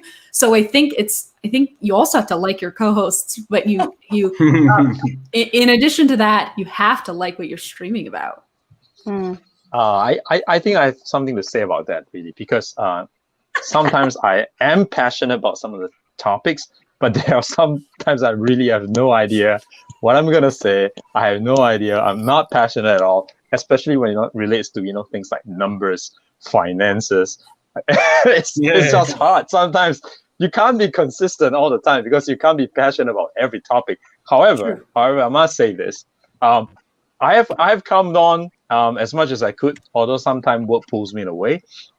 Those topics that I'm not passionate about, or I'm most unsure about, those are the ones that I learn the most. So it's not a bad thing to not be passionate about some of the topics. And I think the nature of our live chat is that, you know, we have to know a little bit here and there, but really when there's sometimes you don't know anything, it's the time to be on learning mode, which I think will help. You know, this is for our audience as well. You know, don't nitpick what you want to hear. You know, just come on and see what you can learn. And I do think that one thing that helps us build a community really is the value we try to give. Like this 4 hours back-to-back mega show. I think I'm just wondering, why are we not charging money for it, right? I know, right? Yeah, exactly. We dropped some serious bombs in this episode. Everyone was so good. You do it in every episode. You should charge for every episode. We have no viewers, unfortunately. Gotta have a happy medium. Gotta get the viewers first, then charge. We'll get there. We'll get there. Yeah. And I think that's so key, though. I think is nurturing and engaging with your community. And I think a lot of people go live, just like you said, Dana, but they're not consistent. One. And then there's no really, they don't have an established goal, right? There has to be a goal. Like for us, it's really, we have this theme where East meets West. Is a little different. We're all from different parts of the US or the world, and we have a global perspective on topics. And for us, it's about connecting with people, right? Sharing our value as everyday folks. We're not like saying, hey, we're an influencer with, 20K followers, because I can care less, because it's not what it's all about. And I think too many times people focus on, influencer, this person has a lot of viewership, blah, blah, blah. It draws revenue. But at the end of the day, you know what brings revenue? When you can deliver value.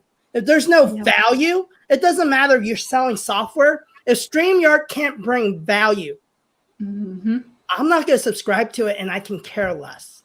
And that's just the truth, right? But it brings value because, hey, it makes my live streaming a lot easier. I don't need my production team there every day. My videographers are off work right now. This is a Kevin side hustle. It's a for fun project. They don't get paid for this stuff. So they're like, no way, I don't want to help you. But StreamYard allows like this one-man guy, I can click, and run a 4-hour live stream show. So there's value. Easy as that. Absolutely. Easy as that. And I think it's the same thing with when we talk about live shows or social media content. It comes to like, can you bring value? What kind of value do you bring to the table? Right. And your specific, what you bring to the table, I think you're so right that you're not the 100K influencer, but you're able to connect with the person who's not that. So you're not trying to appeal to the person who has 100,000 followers. You're trying to appeal to the people who are everyday people who want to hear about this global perspective on all these different topics. And I think that human aspect, or that ability to connect with all of you guys on that level, is what makes your show so different than, you know, anything out there that you see. And not to mention the global perspective part. Like, I don't think I have seen a show with as many different time zones as all of you are in. Yeah. That's awesome. It's crazy. And I've seen a lot of shows. Let me tell you. Oh, sure. We, you know, the thing that I do like about this, because Jeremy was talking about a little bit earlier, is like on every episode, because there are 4 of us and 5 of us with Jen, but because there are 4 of us, like Jeremy said, if by chance, you know, the subject matter is maybe not your forte, well, somebody in the group probably knows a good amount about it. Right. And, you know, I think that's a really cool thing about our show, is that, you know, Yeah.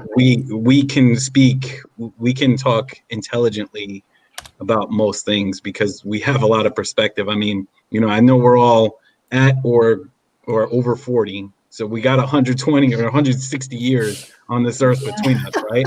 Yeah. so you know, I think true. we can talk intelligently about a lot of stuff that everyday people deal with every day.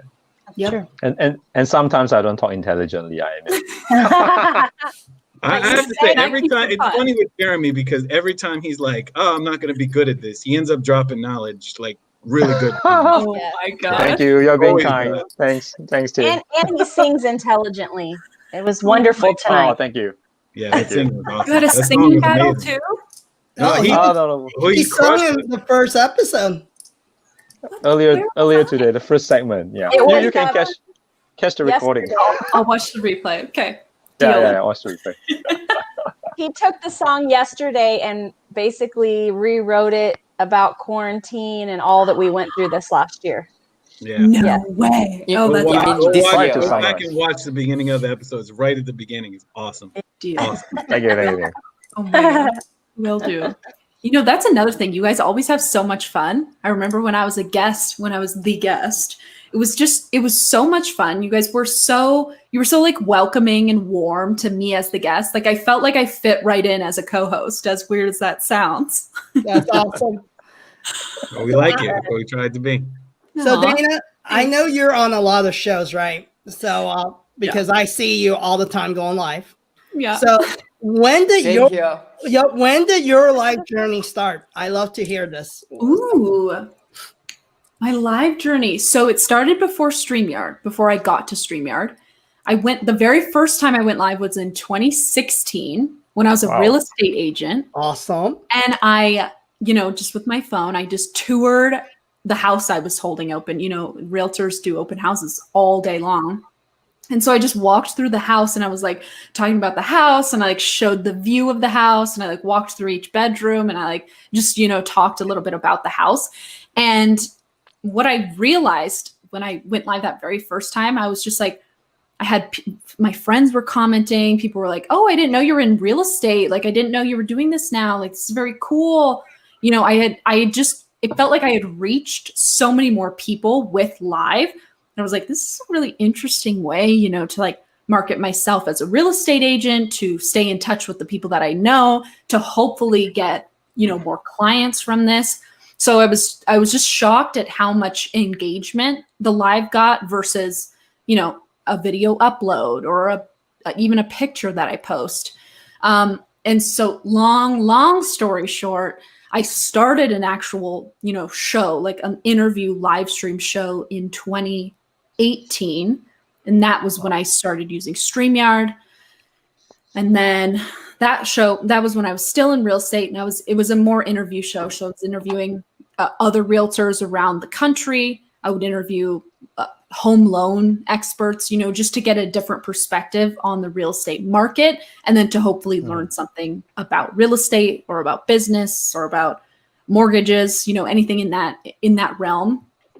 And then I shut that show down when I got out of real estate and moved into working for StreamYard. in a marketing role. And that was like my way to transition into the startup lifestyle, because that had always been like my dream life. Like my dream job is to work at a little startup, you know, where everyone's like working super hard every day and so stoked about the product. And that's when I found StreamYard, and that I'm still here today. Awesome. That is awesome. Oh, that's so cool. You were way ahead of us. Way ahead of us. No Man, kidding?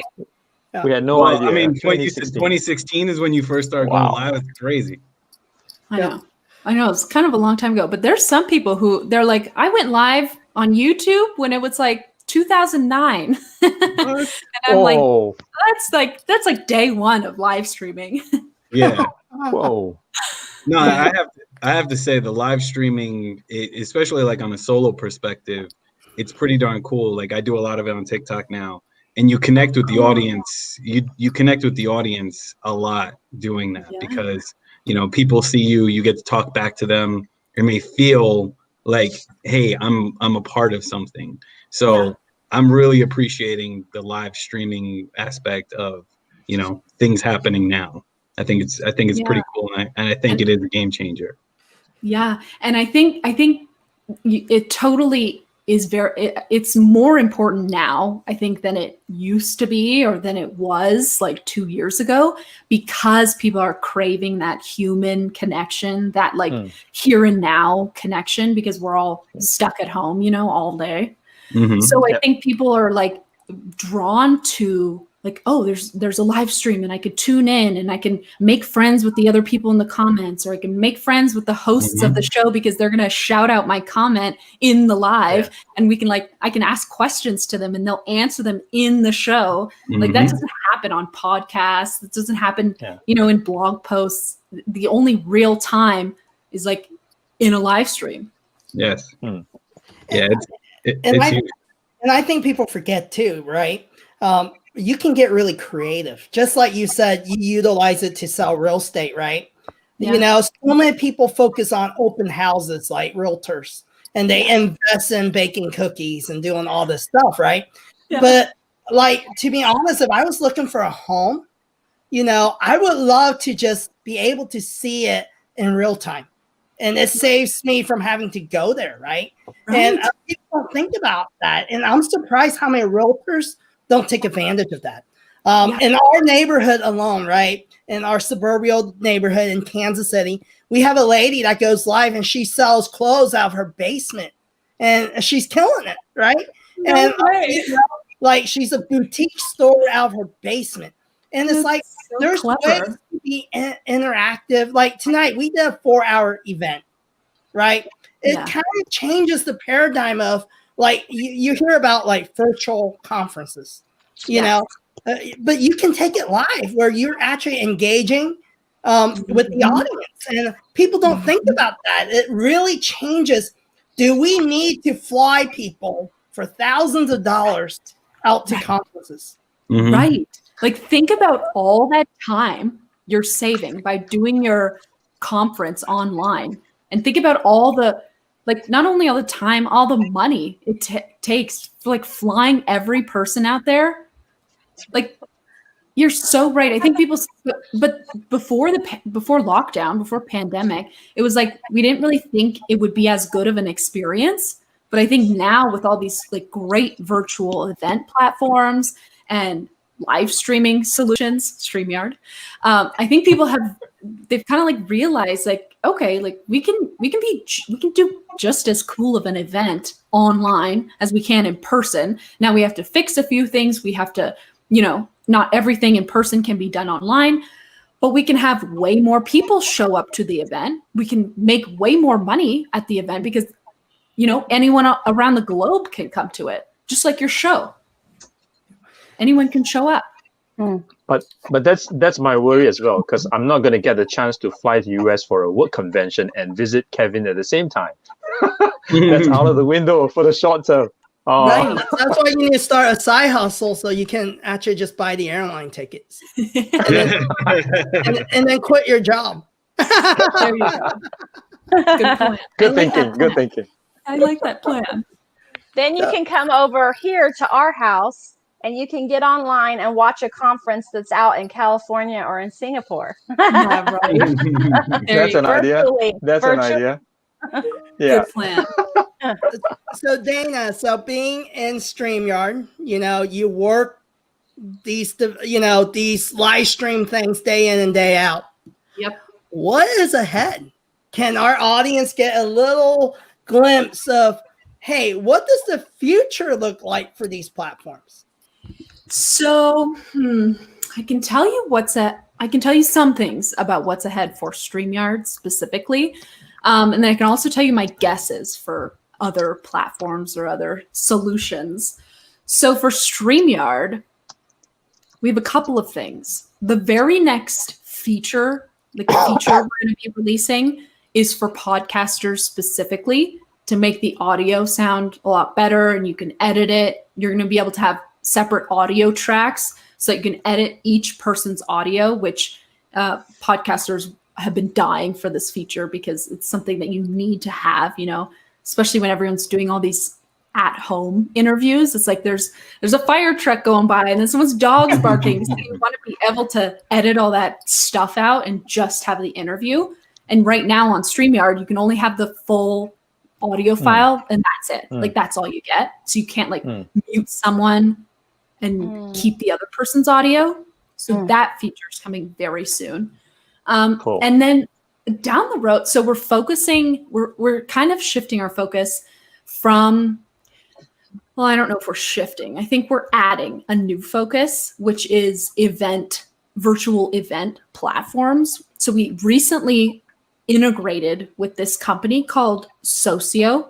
And 𝐥𝐥𝐨𝐫 is one of tons of these virtual event platforms who needed a streaming solution. Like they needed a streaming tool because most of their consumers or most of their users would just use Zoom. And all you can do on Zoom, is just a meeting with all your participants in boxes and that's it. You can't add these fancy graphics unless you use third party, like OBS or vMix or all this stuff.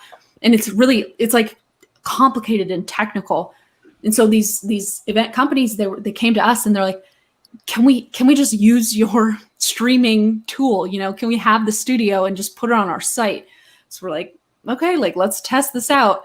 So now when you stream on 𝐥𝐨𝐫, the event company, and you start an event, you're using the StreamYard studio. So it's powered by StreamYard to stream there. So we've added that whole market to all our regular customers, which are just like Kevin, like you said, you're just one guy who can go live and add all his guests in and all his co-hosts, and you can add all the graphics. You can do it with one person, but now there's this whole other market who needs StreamYard too. They're also, event companies they have very high tech users. They have these people who can run all this stuff, but why they want StreamYard and why they want this easy platform to use is for the guests. It's for all the panelists that they're inviting. They want that part to be easy. And since StreamYard, you just send the link to the guests and they just click and they're in. That's why they really wanted to integrate with us. So I think that's the next thing that you'll be seeing a lot more of in the next year or so. Yeah, because I think it's definitely about experiences, right? I think, viewers are looking for experiences versus just, engagement, right? I think the future, I think it's going to be more virtual rooms and being able to actually hop into different experiences while they're going live. So I like that.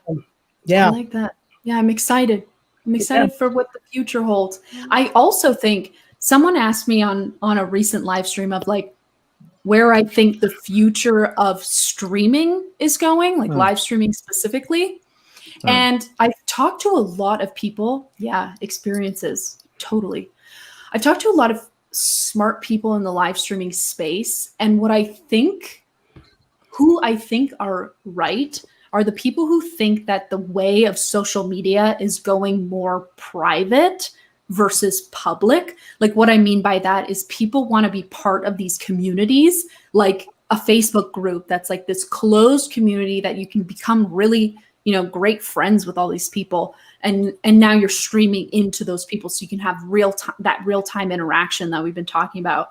And I think that's kind of where these social media platforms are going towards. Like Facebook pages aren't getting as much reach or organic reach anymore. I think it's just because Facebook wants you to buy ads, and so they want you to need that reach by paying for the ads. But Facebook groups are still getting tons and tons of organic interactions. Like it's a lot more easy to have higher engagement in groups. So I have a feeling, I don't know this for sure, because it's hard to go viral when you're just when you just have a group. But I feel like people are going to put a lot more time in, and these small closed off communities are going to be more successful soon. Yeah. And there's already social media platforms that are up and coming that are focused in, just voice type, private platforms, yeah, they're up and coming that within the social media community that we're all talking about, right? There's a few platforms beyond even TikTok, and it's you jump into private groups to listen to different conversations and different things. And I mean, if people are creating them, then there must be a market, right? So yeah, we'll see. It's the exclusivity of it, I think, is the draw. You know what I mean? It's when people are drawn to like, hey, I'm part of something, and that something is not what everybody can have access to. It's something that, I got invited to somehow or something like that. So I that's really good. I think that's something to draw on and build on. Yeah. It's a good move to like make people join a wait list or like make it invite only, because then everyone's like, oh, I want to be a part of it. Like, how can I get in? It's kind of like high school. You're like leaving people out. It's exclusive. Yeah. Cool kids. Wish that I could be like the cool kids. So with our show, I think one of the things that has always been unique is the East and West perspective. Before we end tonight, I love to hear from Eldrick and Jeremy, right? Because the East, the way they see social media is probably very different than the way in the US we engage, right? And there are platforms, there's WhatsApp, there's their version of TikTok and different things, right? What do you guys see, Eldrick and Jeremy, from your perspective, as China's economy is definitely growing, and the Asian economy, we have a lot of people out there, and they're starting to jump on these platforms. What are you guys seeing? What's trending out there, and what's the future look like out in the East? Because I'm sure a lot of our audience, they might do business with the East. What does that look like? Audrey, want to go first? Jeremy? I'll do it. It's just so sweet. I like to talk a lot about China, right? And I've always been observing trends in China only because I spent 9 years there. Part of my heart and soul is still there, and it's just amazing seeing how things are moving in China. A lot of people, especially in the industry, I mean like retail, a lot of people will say that US, Walmart, Amazon, is leading retail, right? Either the physical space or online e-commerce whatsoever. But I always tell people, no. The US, the West is no longer leading in terms of retail. Take a look at Alibaba, take a look at what they're doing with the Hema stores. So that's one indicator, at least to me, right? Object all you want. In my view, I think the East is finally rising, leading in some aspects. And if we were going to talk about live streaming, seriously, just look at China, right? Live streaming is everywhere, really everywhere in everyone's lives. You see farmers who live stream to sell their crops, their carrots. Yes, no kidding. Yeah, you just check social media, the news like that. The most ridiculous one I saw recently was it was actually an exhibition, right? An exhibition. But this exhibition had little small offices along the exhibition space. And you pop into one of these rooms or offices, what do you see? You see that ring of light thing, and then people are doing live streaming in a physical exhibition space. which is kind of funny, right? A bit paradox, and it's just crazy. Live stream has just taken off. I think even before the pandemic, you hear so many news about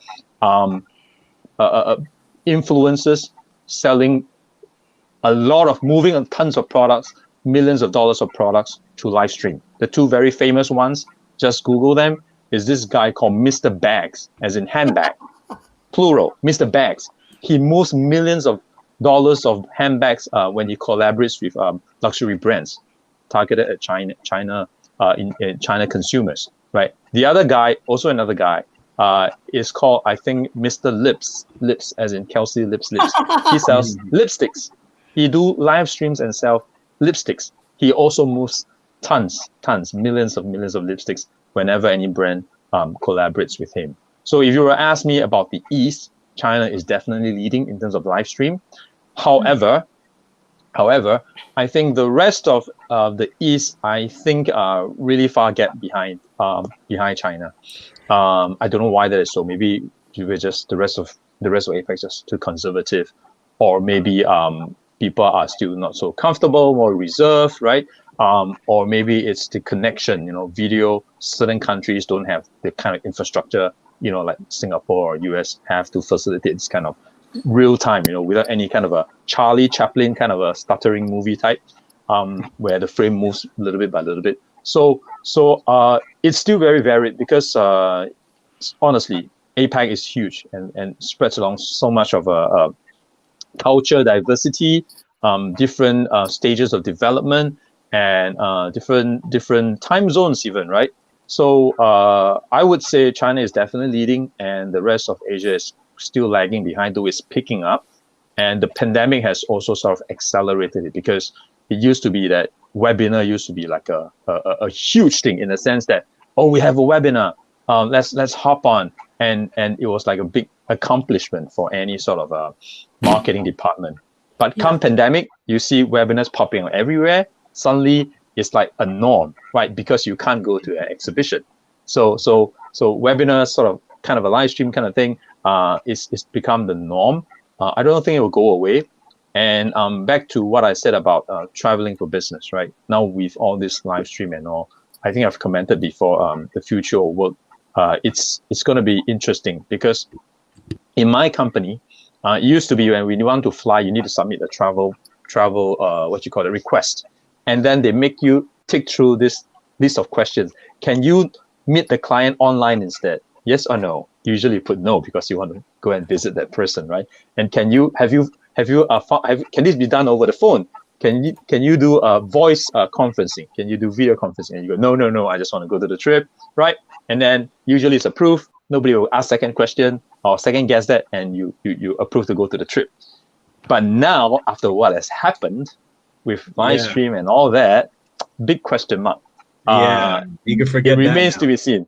Cost, right? And cost as well, right? So I think it depends on two things, right? I think it depends. This will have like two schools of thoughts based on what I think would happen.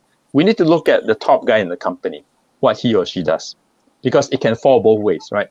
The conservative CEO would say that, no, we're just going to stick to what we've been doing during this pandemic period. You can only fly there maybe to do the handshake of a $10 million deal, maybe, right? But what I do think is, if the other school of thought is, if the CEO is enlightened enough to know that we crave this kind of physical touch, physical face-to-face meetup, I think the company that starts sending the people flying all over the place to re-engage and reconnect with customers, assuming in safe conditions, everyone's vaccinated, COVID-19 is no longer there, I think those will be the company that will go ahead. Seriously, that's my personal view. Okay, Jeremy, that's a long Jeremy, I want to jump in real quick before I forget my train of thought.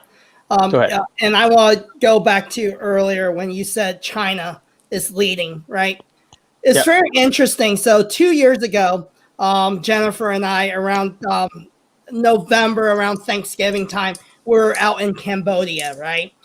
We had a marketing meeting with some CEOs out there. And what I found really interesting was Facebook is, to Americans, is kind of a dying platform, right? In Cambodia, everyone has 10K followers. Let me Oh, no repeat way. that. Okay. Some of these people have dirt floors with a shop.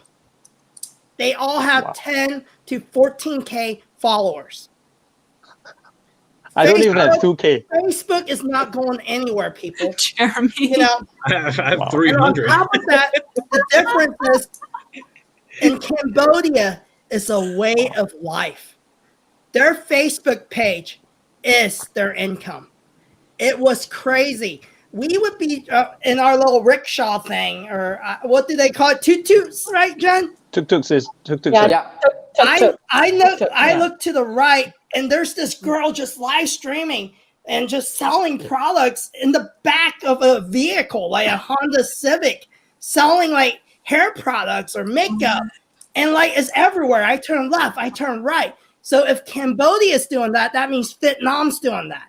So in India, in different places, because it allows their shops, right? They might not have the budget for $1,000 websites, but do you know a lot of these people, they don't have emails out there. So or physical addresses or no way to deliver mail at all. Yep, because the way the system is and the way it was mind-boggling. But everyone, like you had these tuk-tuk drivers, and they do everything payment on Facebook. So the entire ecosystem, like everyone's on Facebook selling stuff. Like the little mom and pop shops, they're on Facebook. You go to the hotel, you're booking through Facebook. It was crazy. And they taught me something I didn't even know. They're like, "Are you verified?" And then I was like, "Yeah, my account's verified." And they're like, "No, do you have the blue check verification?" And then they're like, "It's like the one Justin Bieber has." I had this little, like a 20-year-old, and she was telling me, "Oh, you're not that big in the U.S. You have a digital agency, but you aren't verified." So, like some of these people, like they have their little shops, and they have to verify the blue check mark that Justin Bieber and Lady Gaga has. No kidding. It's crazy because they have like 200K, like the entire country following them. And it's the same with coffee shops and it's like, it's crazy. And it really blowing my mind right now. It really opened up my eyes to the global economy. And they're like, Facebook's so important to them. And like, it's nuts. And so what Jeremy's saying, I can definitely validate firsthand. And it's not just China. There's certain economies that is their marketplace, you know? Yeah.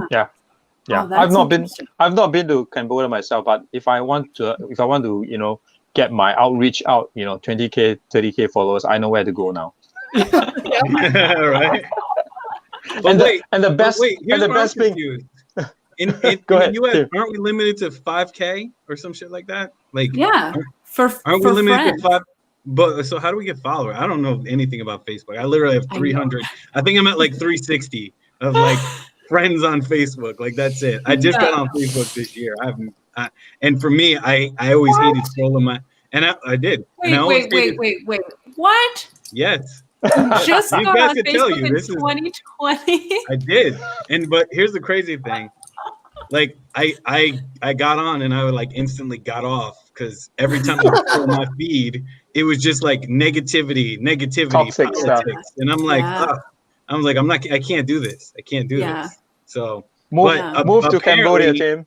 Yeah, seriously. Move to Like Cambodia. I need to take a trip somewhere and like just have a car full of stuff and be like, yo, let's do it. And I think the Philippines is the same too, because I have a team in the Philippines for my agency, and they're very active on Facebook, you know. And Telegram is another thing. They sell a lot of stuff on Telegram. So yeah. So Kevin put Telegram on his phone and connected with a lot of the Cambodian friends that we made. And his phone would literally ding all night long. Ding, ding, ding, ding. I mean, because they're constantly sharing new information. Like they're just so hungry for new information or to advertise to all their connections. And that is how they do business. So I got tired of it though. I'm like, can you turn that thing off? It was like It went from like mom and pop shops to even their huge malls, and they were using Facebook. It's nuts. So interesting. So I have a question for all of you, maybe Jeremy specifically. Do you feel like the future of live streaming is more e-commerce? Like people are going to use live streaming for selling things more often? I think it depends on the needs, right? I wouldn't say even just selling things, because you talk about entertainment. That's why TikTok took off, right, during the pandemic. But even before the pandemic, TikTok was huge in China. So I just think that this is really a new normal, or rather new economy, new kind of needs and wants that is driving people elsewhere.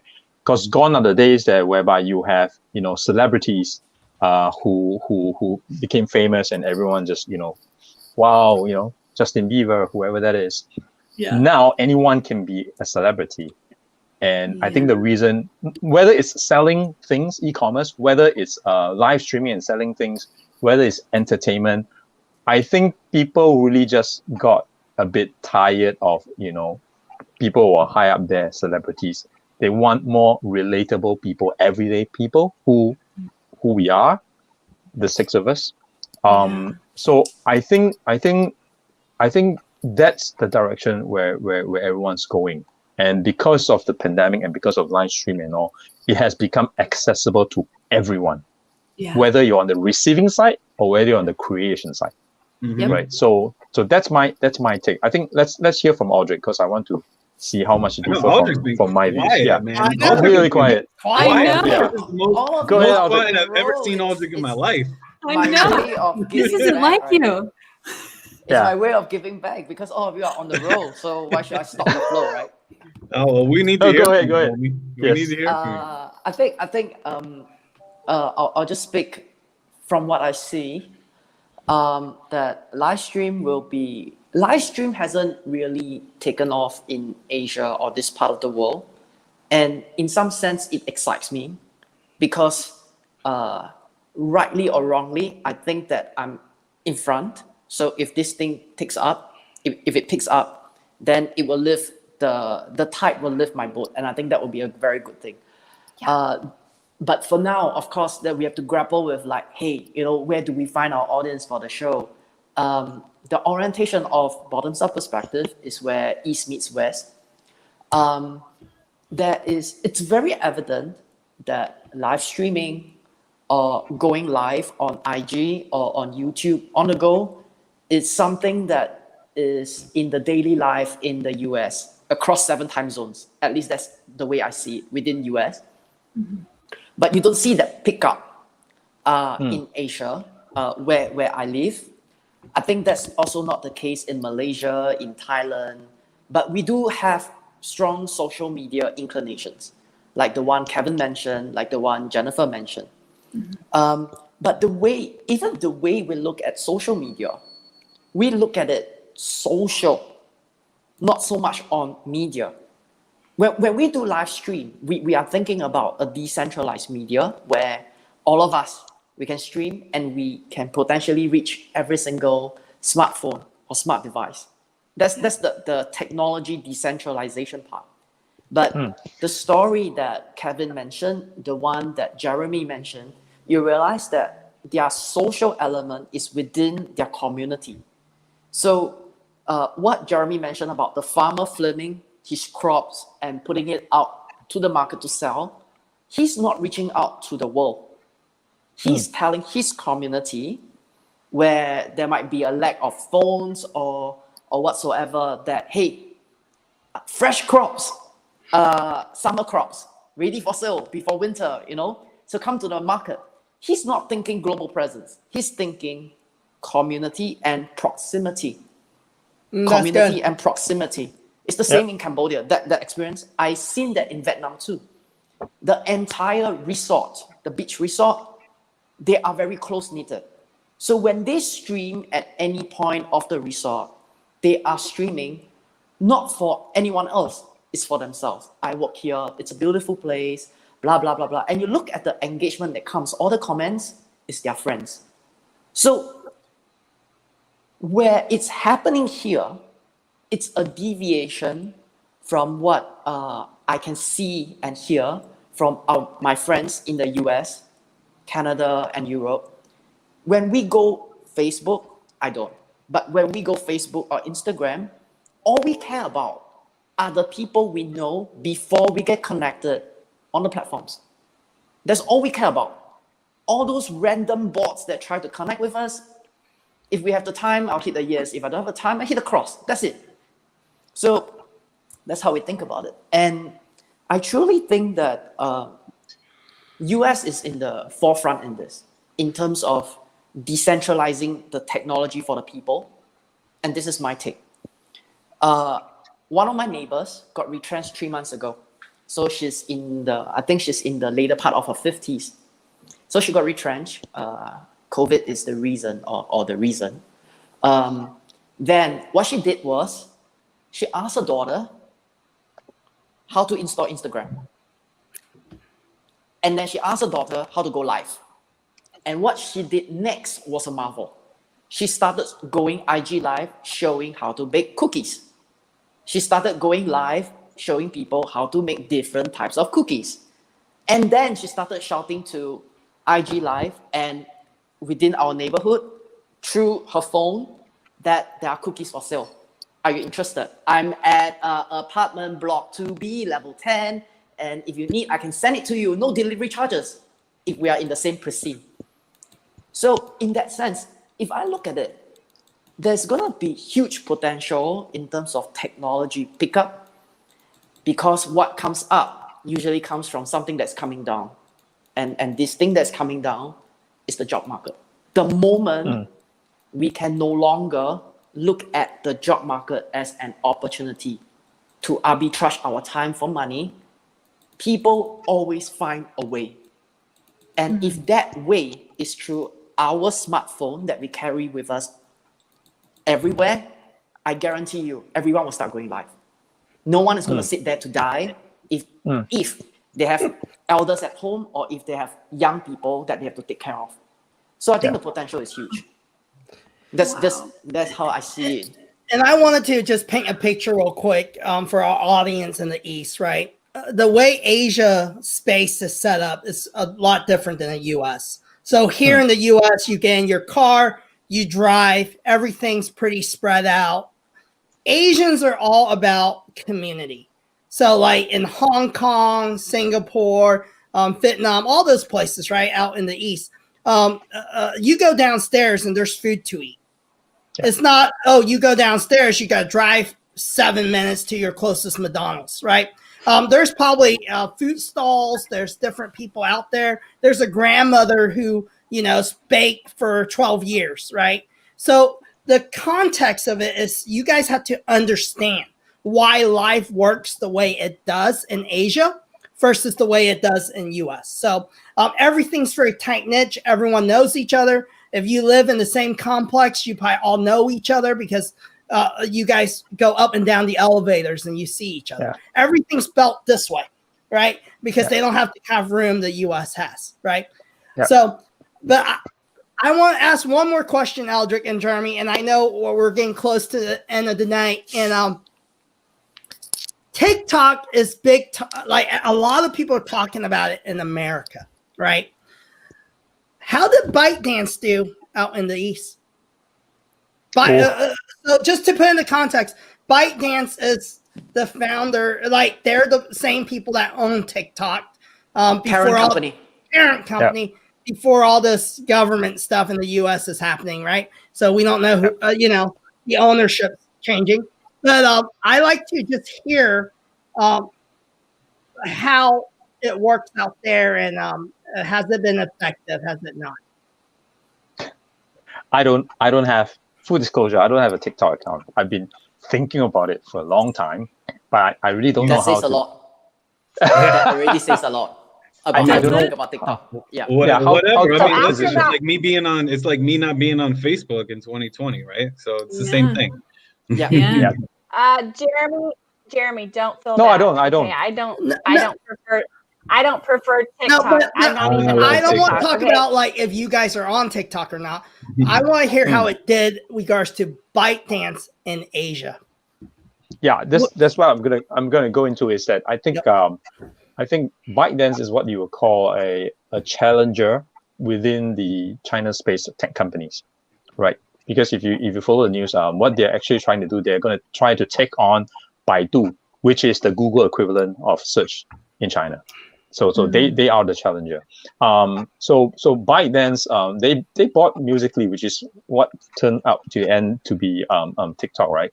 So I think to me is a generation thing, at least in my view, right? You know, I'm mid-40s, TikTok, still thinking a lot about it. Probably don't have that time. I'm in B2B marketing. TikTok is more probably B2C. If I'm going to do it, it's just more for fun. But then again, my time for fun, there are other options. So that's what I'm thinking about in TikTok. But I do think it's kind of like the next thing, right? For the young people, right? I mean, my age, well, probably was Friendster, and then the next new thing was Facebook, and then the next new thing was, I don't know, maybe it was Instagram. Yeah, exactly. So TikTok is for the new generation what Instagram was for me, right? Yeah. Right. So that's kind of, I think that's what we call, you know, social media platform life cycle. With everything, there's a life cycle, right? So I'm not even into Instagram. Just this year, then I got an Instagram account. Why? Because there was someone in retail who wanted to do an Instagram live with me, and I had no idea what to do on Instagram. So I had to ask my wife. So she's on Instagram. So that's how much of a dinosaur I am. So I have not really moved. I have not really moved to chase the next big thing. And I was just wondering, maybe I should leapfrog Instagram and go into TikTok. But then again, what am I going to do there? What am I going to do there? Yes, I can sing, no problem. And I've told people before, I can dance, no problem. But am I going to do that on TikTok? What's the purpose? Why? You can sing, Charlie. No, dude, let me tell you seriously, and I don't want to take up too much time. People would eat that up on TikTok because people love originality on TikTok. Like, old guy, right? People would really eat that up on TikTok. And the thing is, go ahead. No, I was just gonna say, like, they would eat that. Sorry, Jeremy was gonna say something, so I cut off. But anyway, like, people would eat that up because they really do like originality, and people like buying into like people.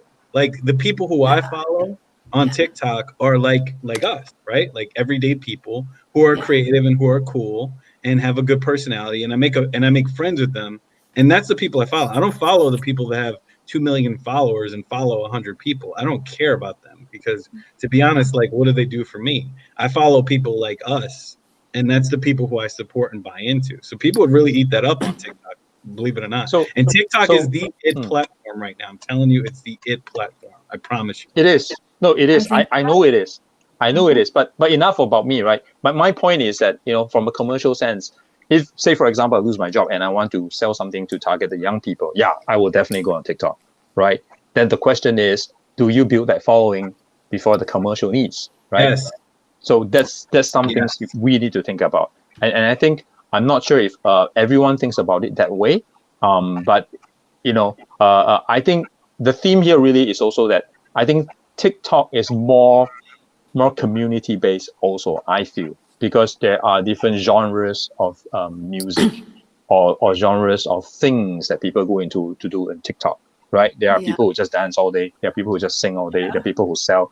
There are people who deliver business value. So I think TikTok might be more what you call that, differentiated in terms of like, just like a TV show, a TV channel, right? You have different genres of content.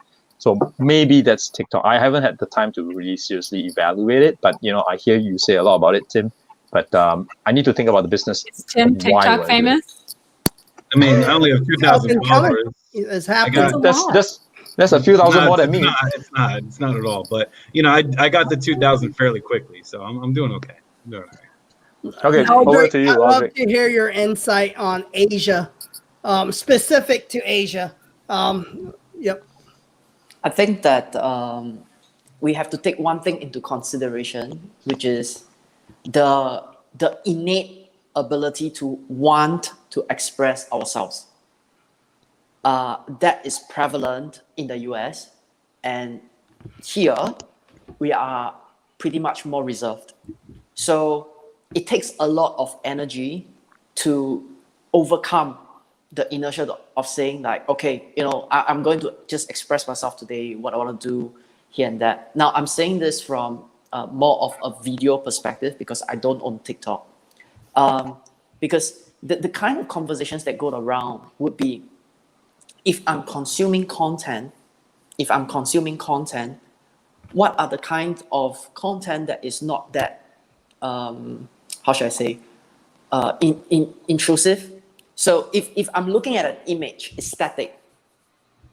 I regardless of your message, it's me who will take away what message I want to. It's static. It's totally up to me. When it's a video, I can get you to interpret the message the way I want it to. It's like now, I can say and guide you to where I want you to be. So when we look at videos, we look at people who are freely expressing themselves. That's fine. That's good too. It builds your personal brand and things like that. Then the thing is, why am I doing this? I may understand why the content creator is doing it, because he's expressing himself or herself. But as a consumer, why am I doing this? So I think there's some form of reservation that is prevalent here, where when we look at it, it's like, oh, that's nice. That young lady is like doing something on TikTok. You know, she's pretty, she's cool. But then it's like, what's the difference between her doing it on TikTok versus me looking at her static photo on Instagram, and she just went live on IG selling something, and now she's like dancing here? Then we'll be like, okay, that's like a little overexposure. So I think when we look at the way we see TikTok or whatsoever, I think most of us this year, we swing into the other extreme. So it's like whichever platform that we go to, it's a heavy bombardment of content. Because nowadays, staying at home, everyone is busy creating content, trying to build their followers and things like that. So when I look at the entire ecosystem, and when I look at my apps, I'll be thinking, okay, if I go on this platform, what I'm going to get out of it? If I go on this platform, what I'm going to get out of it? So if I'm looking at videos of people freely expressing themselves, that's fine. But then the thing is, okay, so what have you done for me? Like, okay, I got entertained, and yeah, so. But people love that, man. But people love it. They freaking love it. Like I see people who they'll post the same content on IG and on TikTok, and the same people will like them on both platforms. Like legit, like I'm telling you, like people love that stuff. It's crazy. So like there is no overexposure when it comes to that, and that's what I'm seeing and learning. So guys, let me finish. I'm not challenging the business case of TikTok as a platform. I'm just saying that there are different ways and perspectives in which, like, I'll say for myself, that different peoples around the world, when they look at it, when they look at the entire spectrum, they derive value from the way the perspective is wired. So if I see that I can get more value out of IG and LinkedIn, then I will go IG and LinkedIn. I won't spend so much time there, because this is like a shopping mentality, right? I do what I have to. So I think in that sense, it's I would say that it's very different. It's really very different. So I don't think Jeremy and myself, if we have a TikTok account now, we're gonna do very well. I really don't think so, but we can try. You gotta try first. Jeremy. So guys, I wanted to hop on here, right? Yeah. So the gods of social media. So we've broken a few platforms tonight, and so I can say truly. So we wanted to test this. We've never gone live for over 4 hours, right? So Facebook was the first loser. Second is LinkedIn. LinkedIn just dropped. And that's why I wanted to interrupt Eldrick, because we might not be talking to anyone. And then the winner, YouTube. Ooh. So we're still live on YouTube right now. Stream forever, it feels like. And out of this whole conversation tonight, right? So we're talking about Go Live, and personally, I think the winning platform, social media platform, it's gonna last through the ages the longest.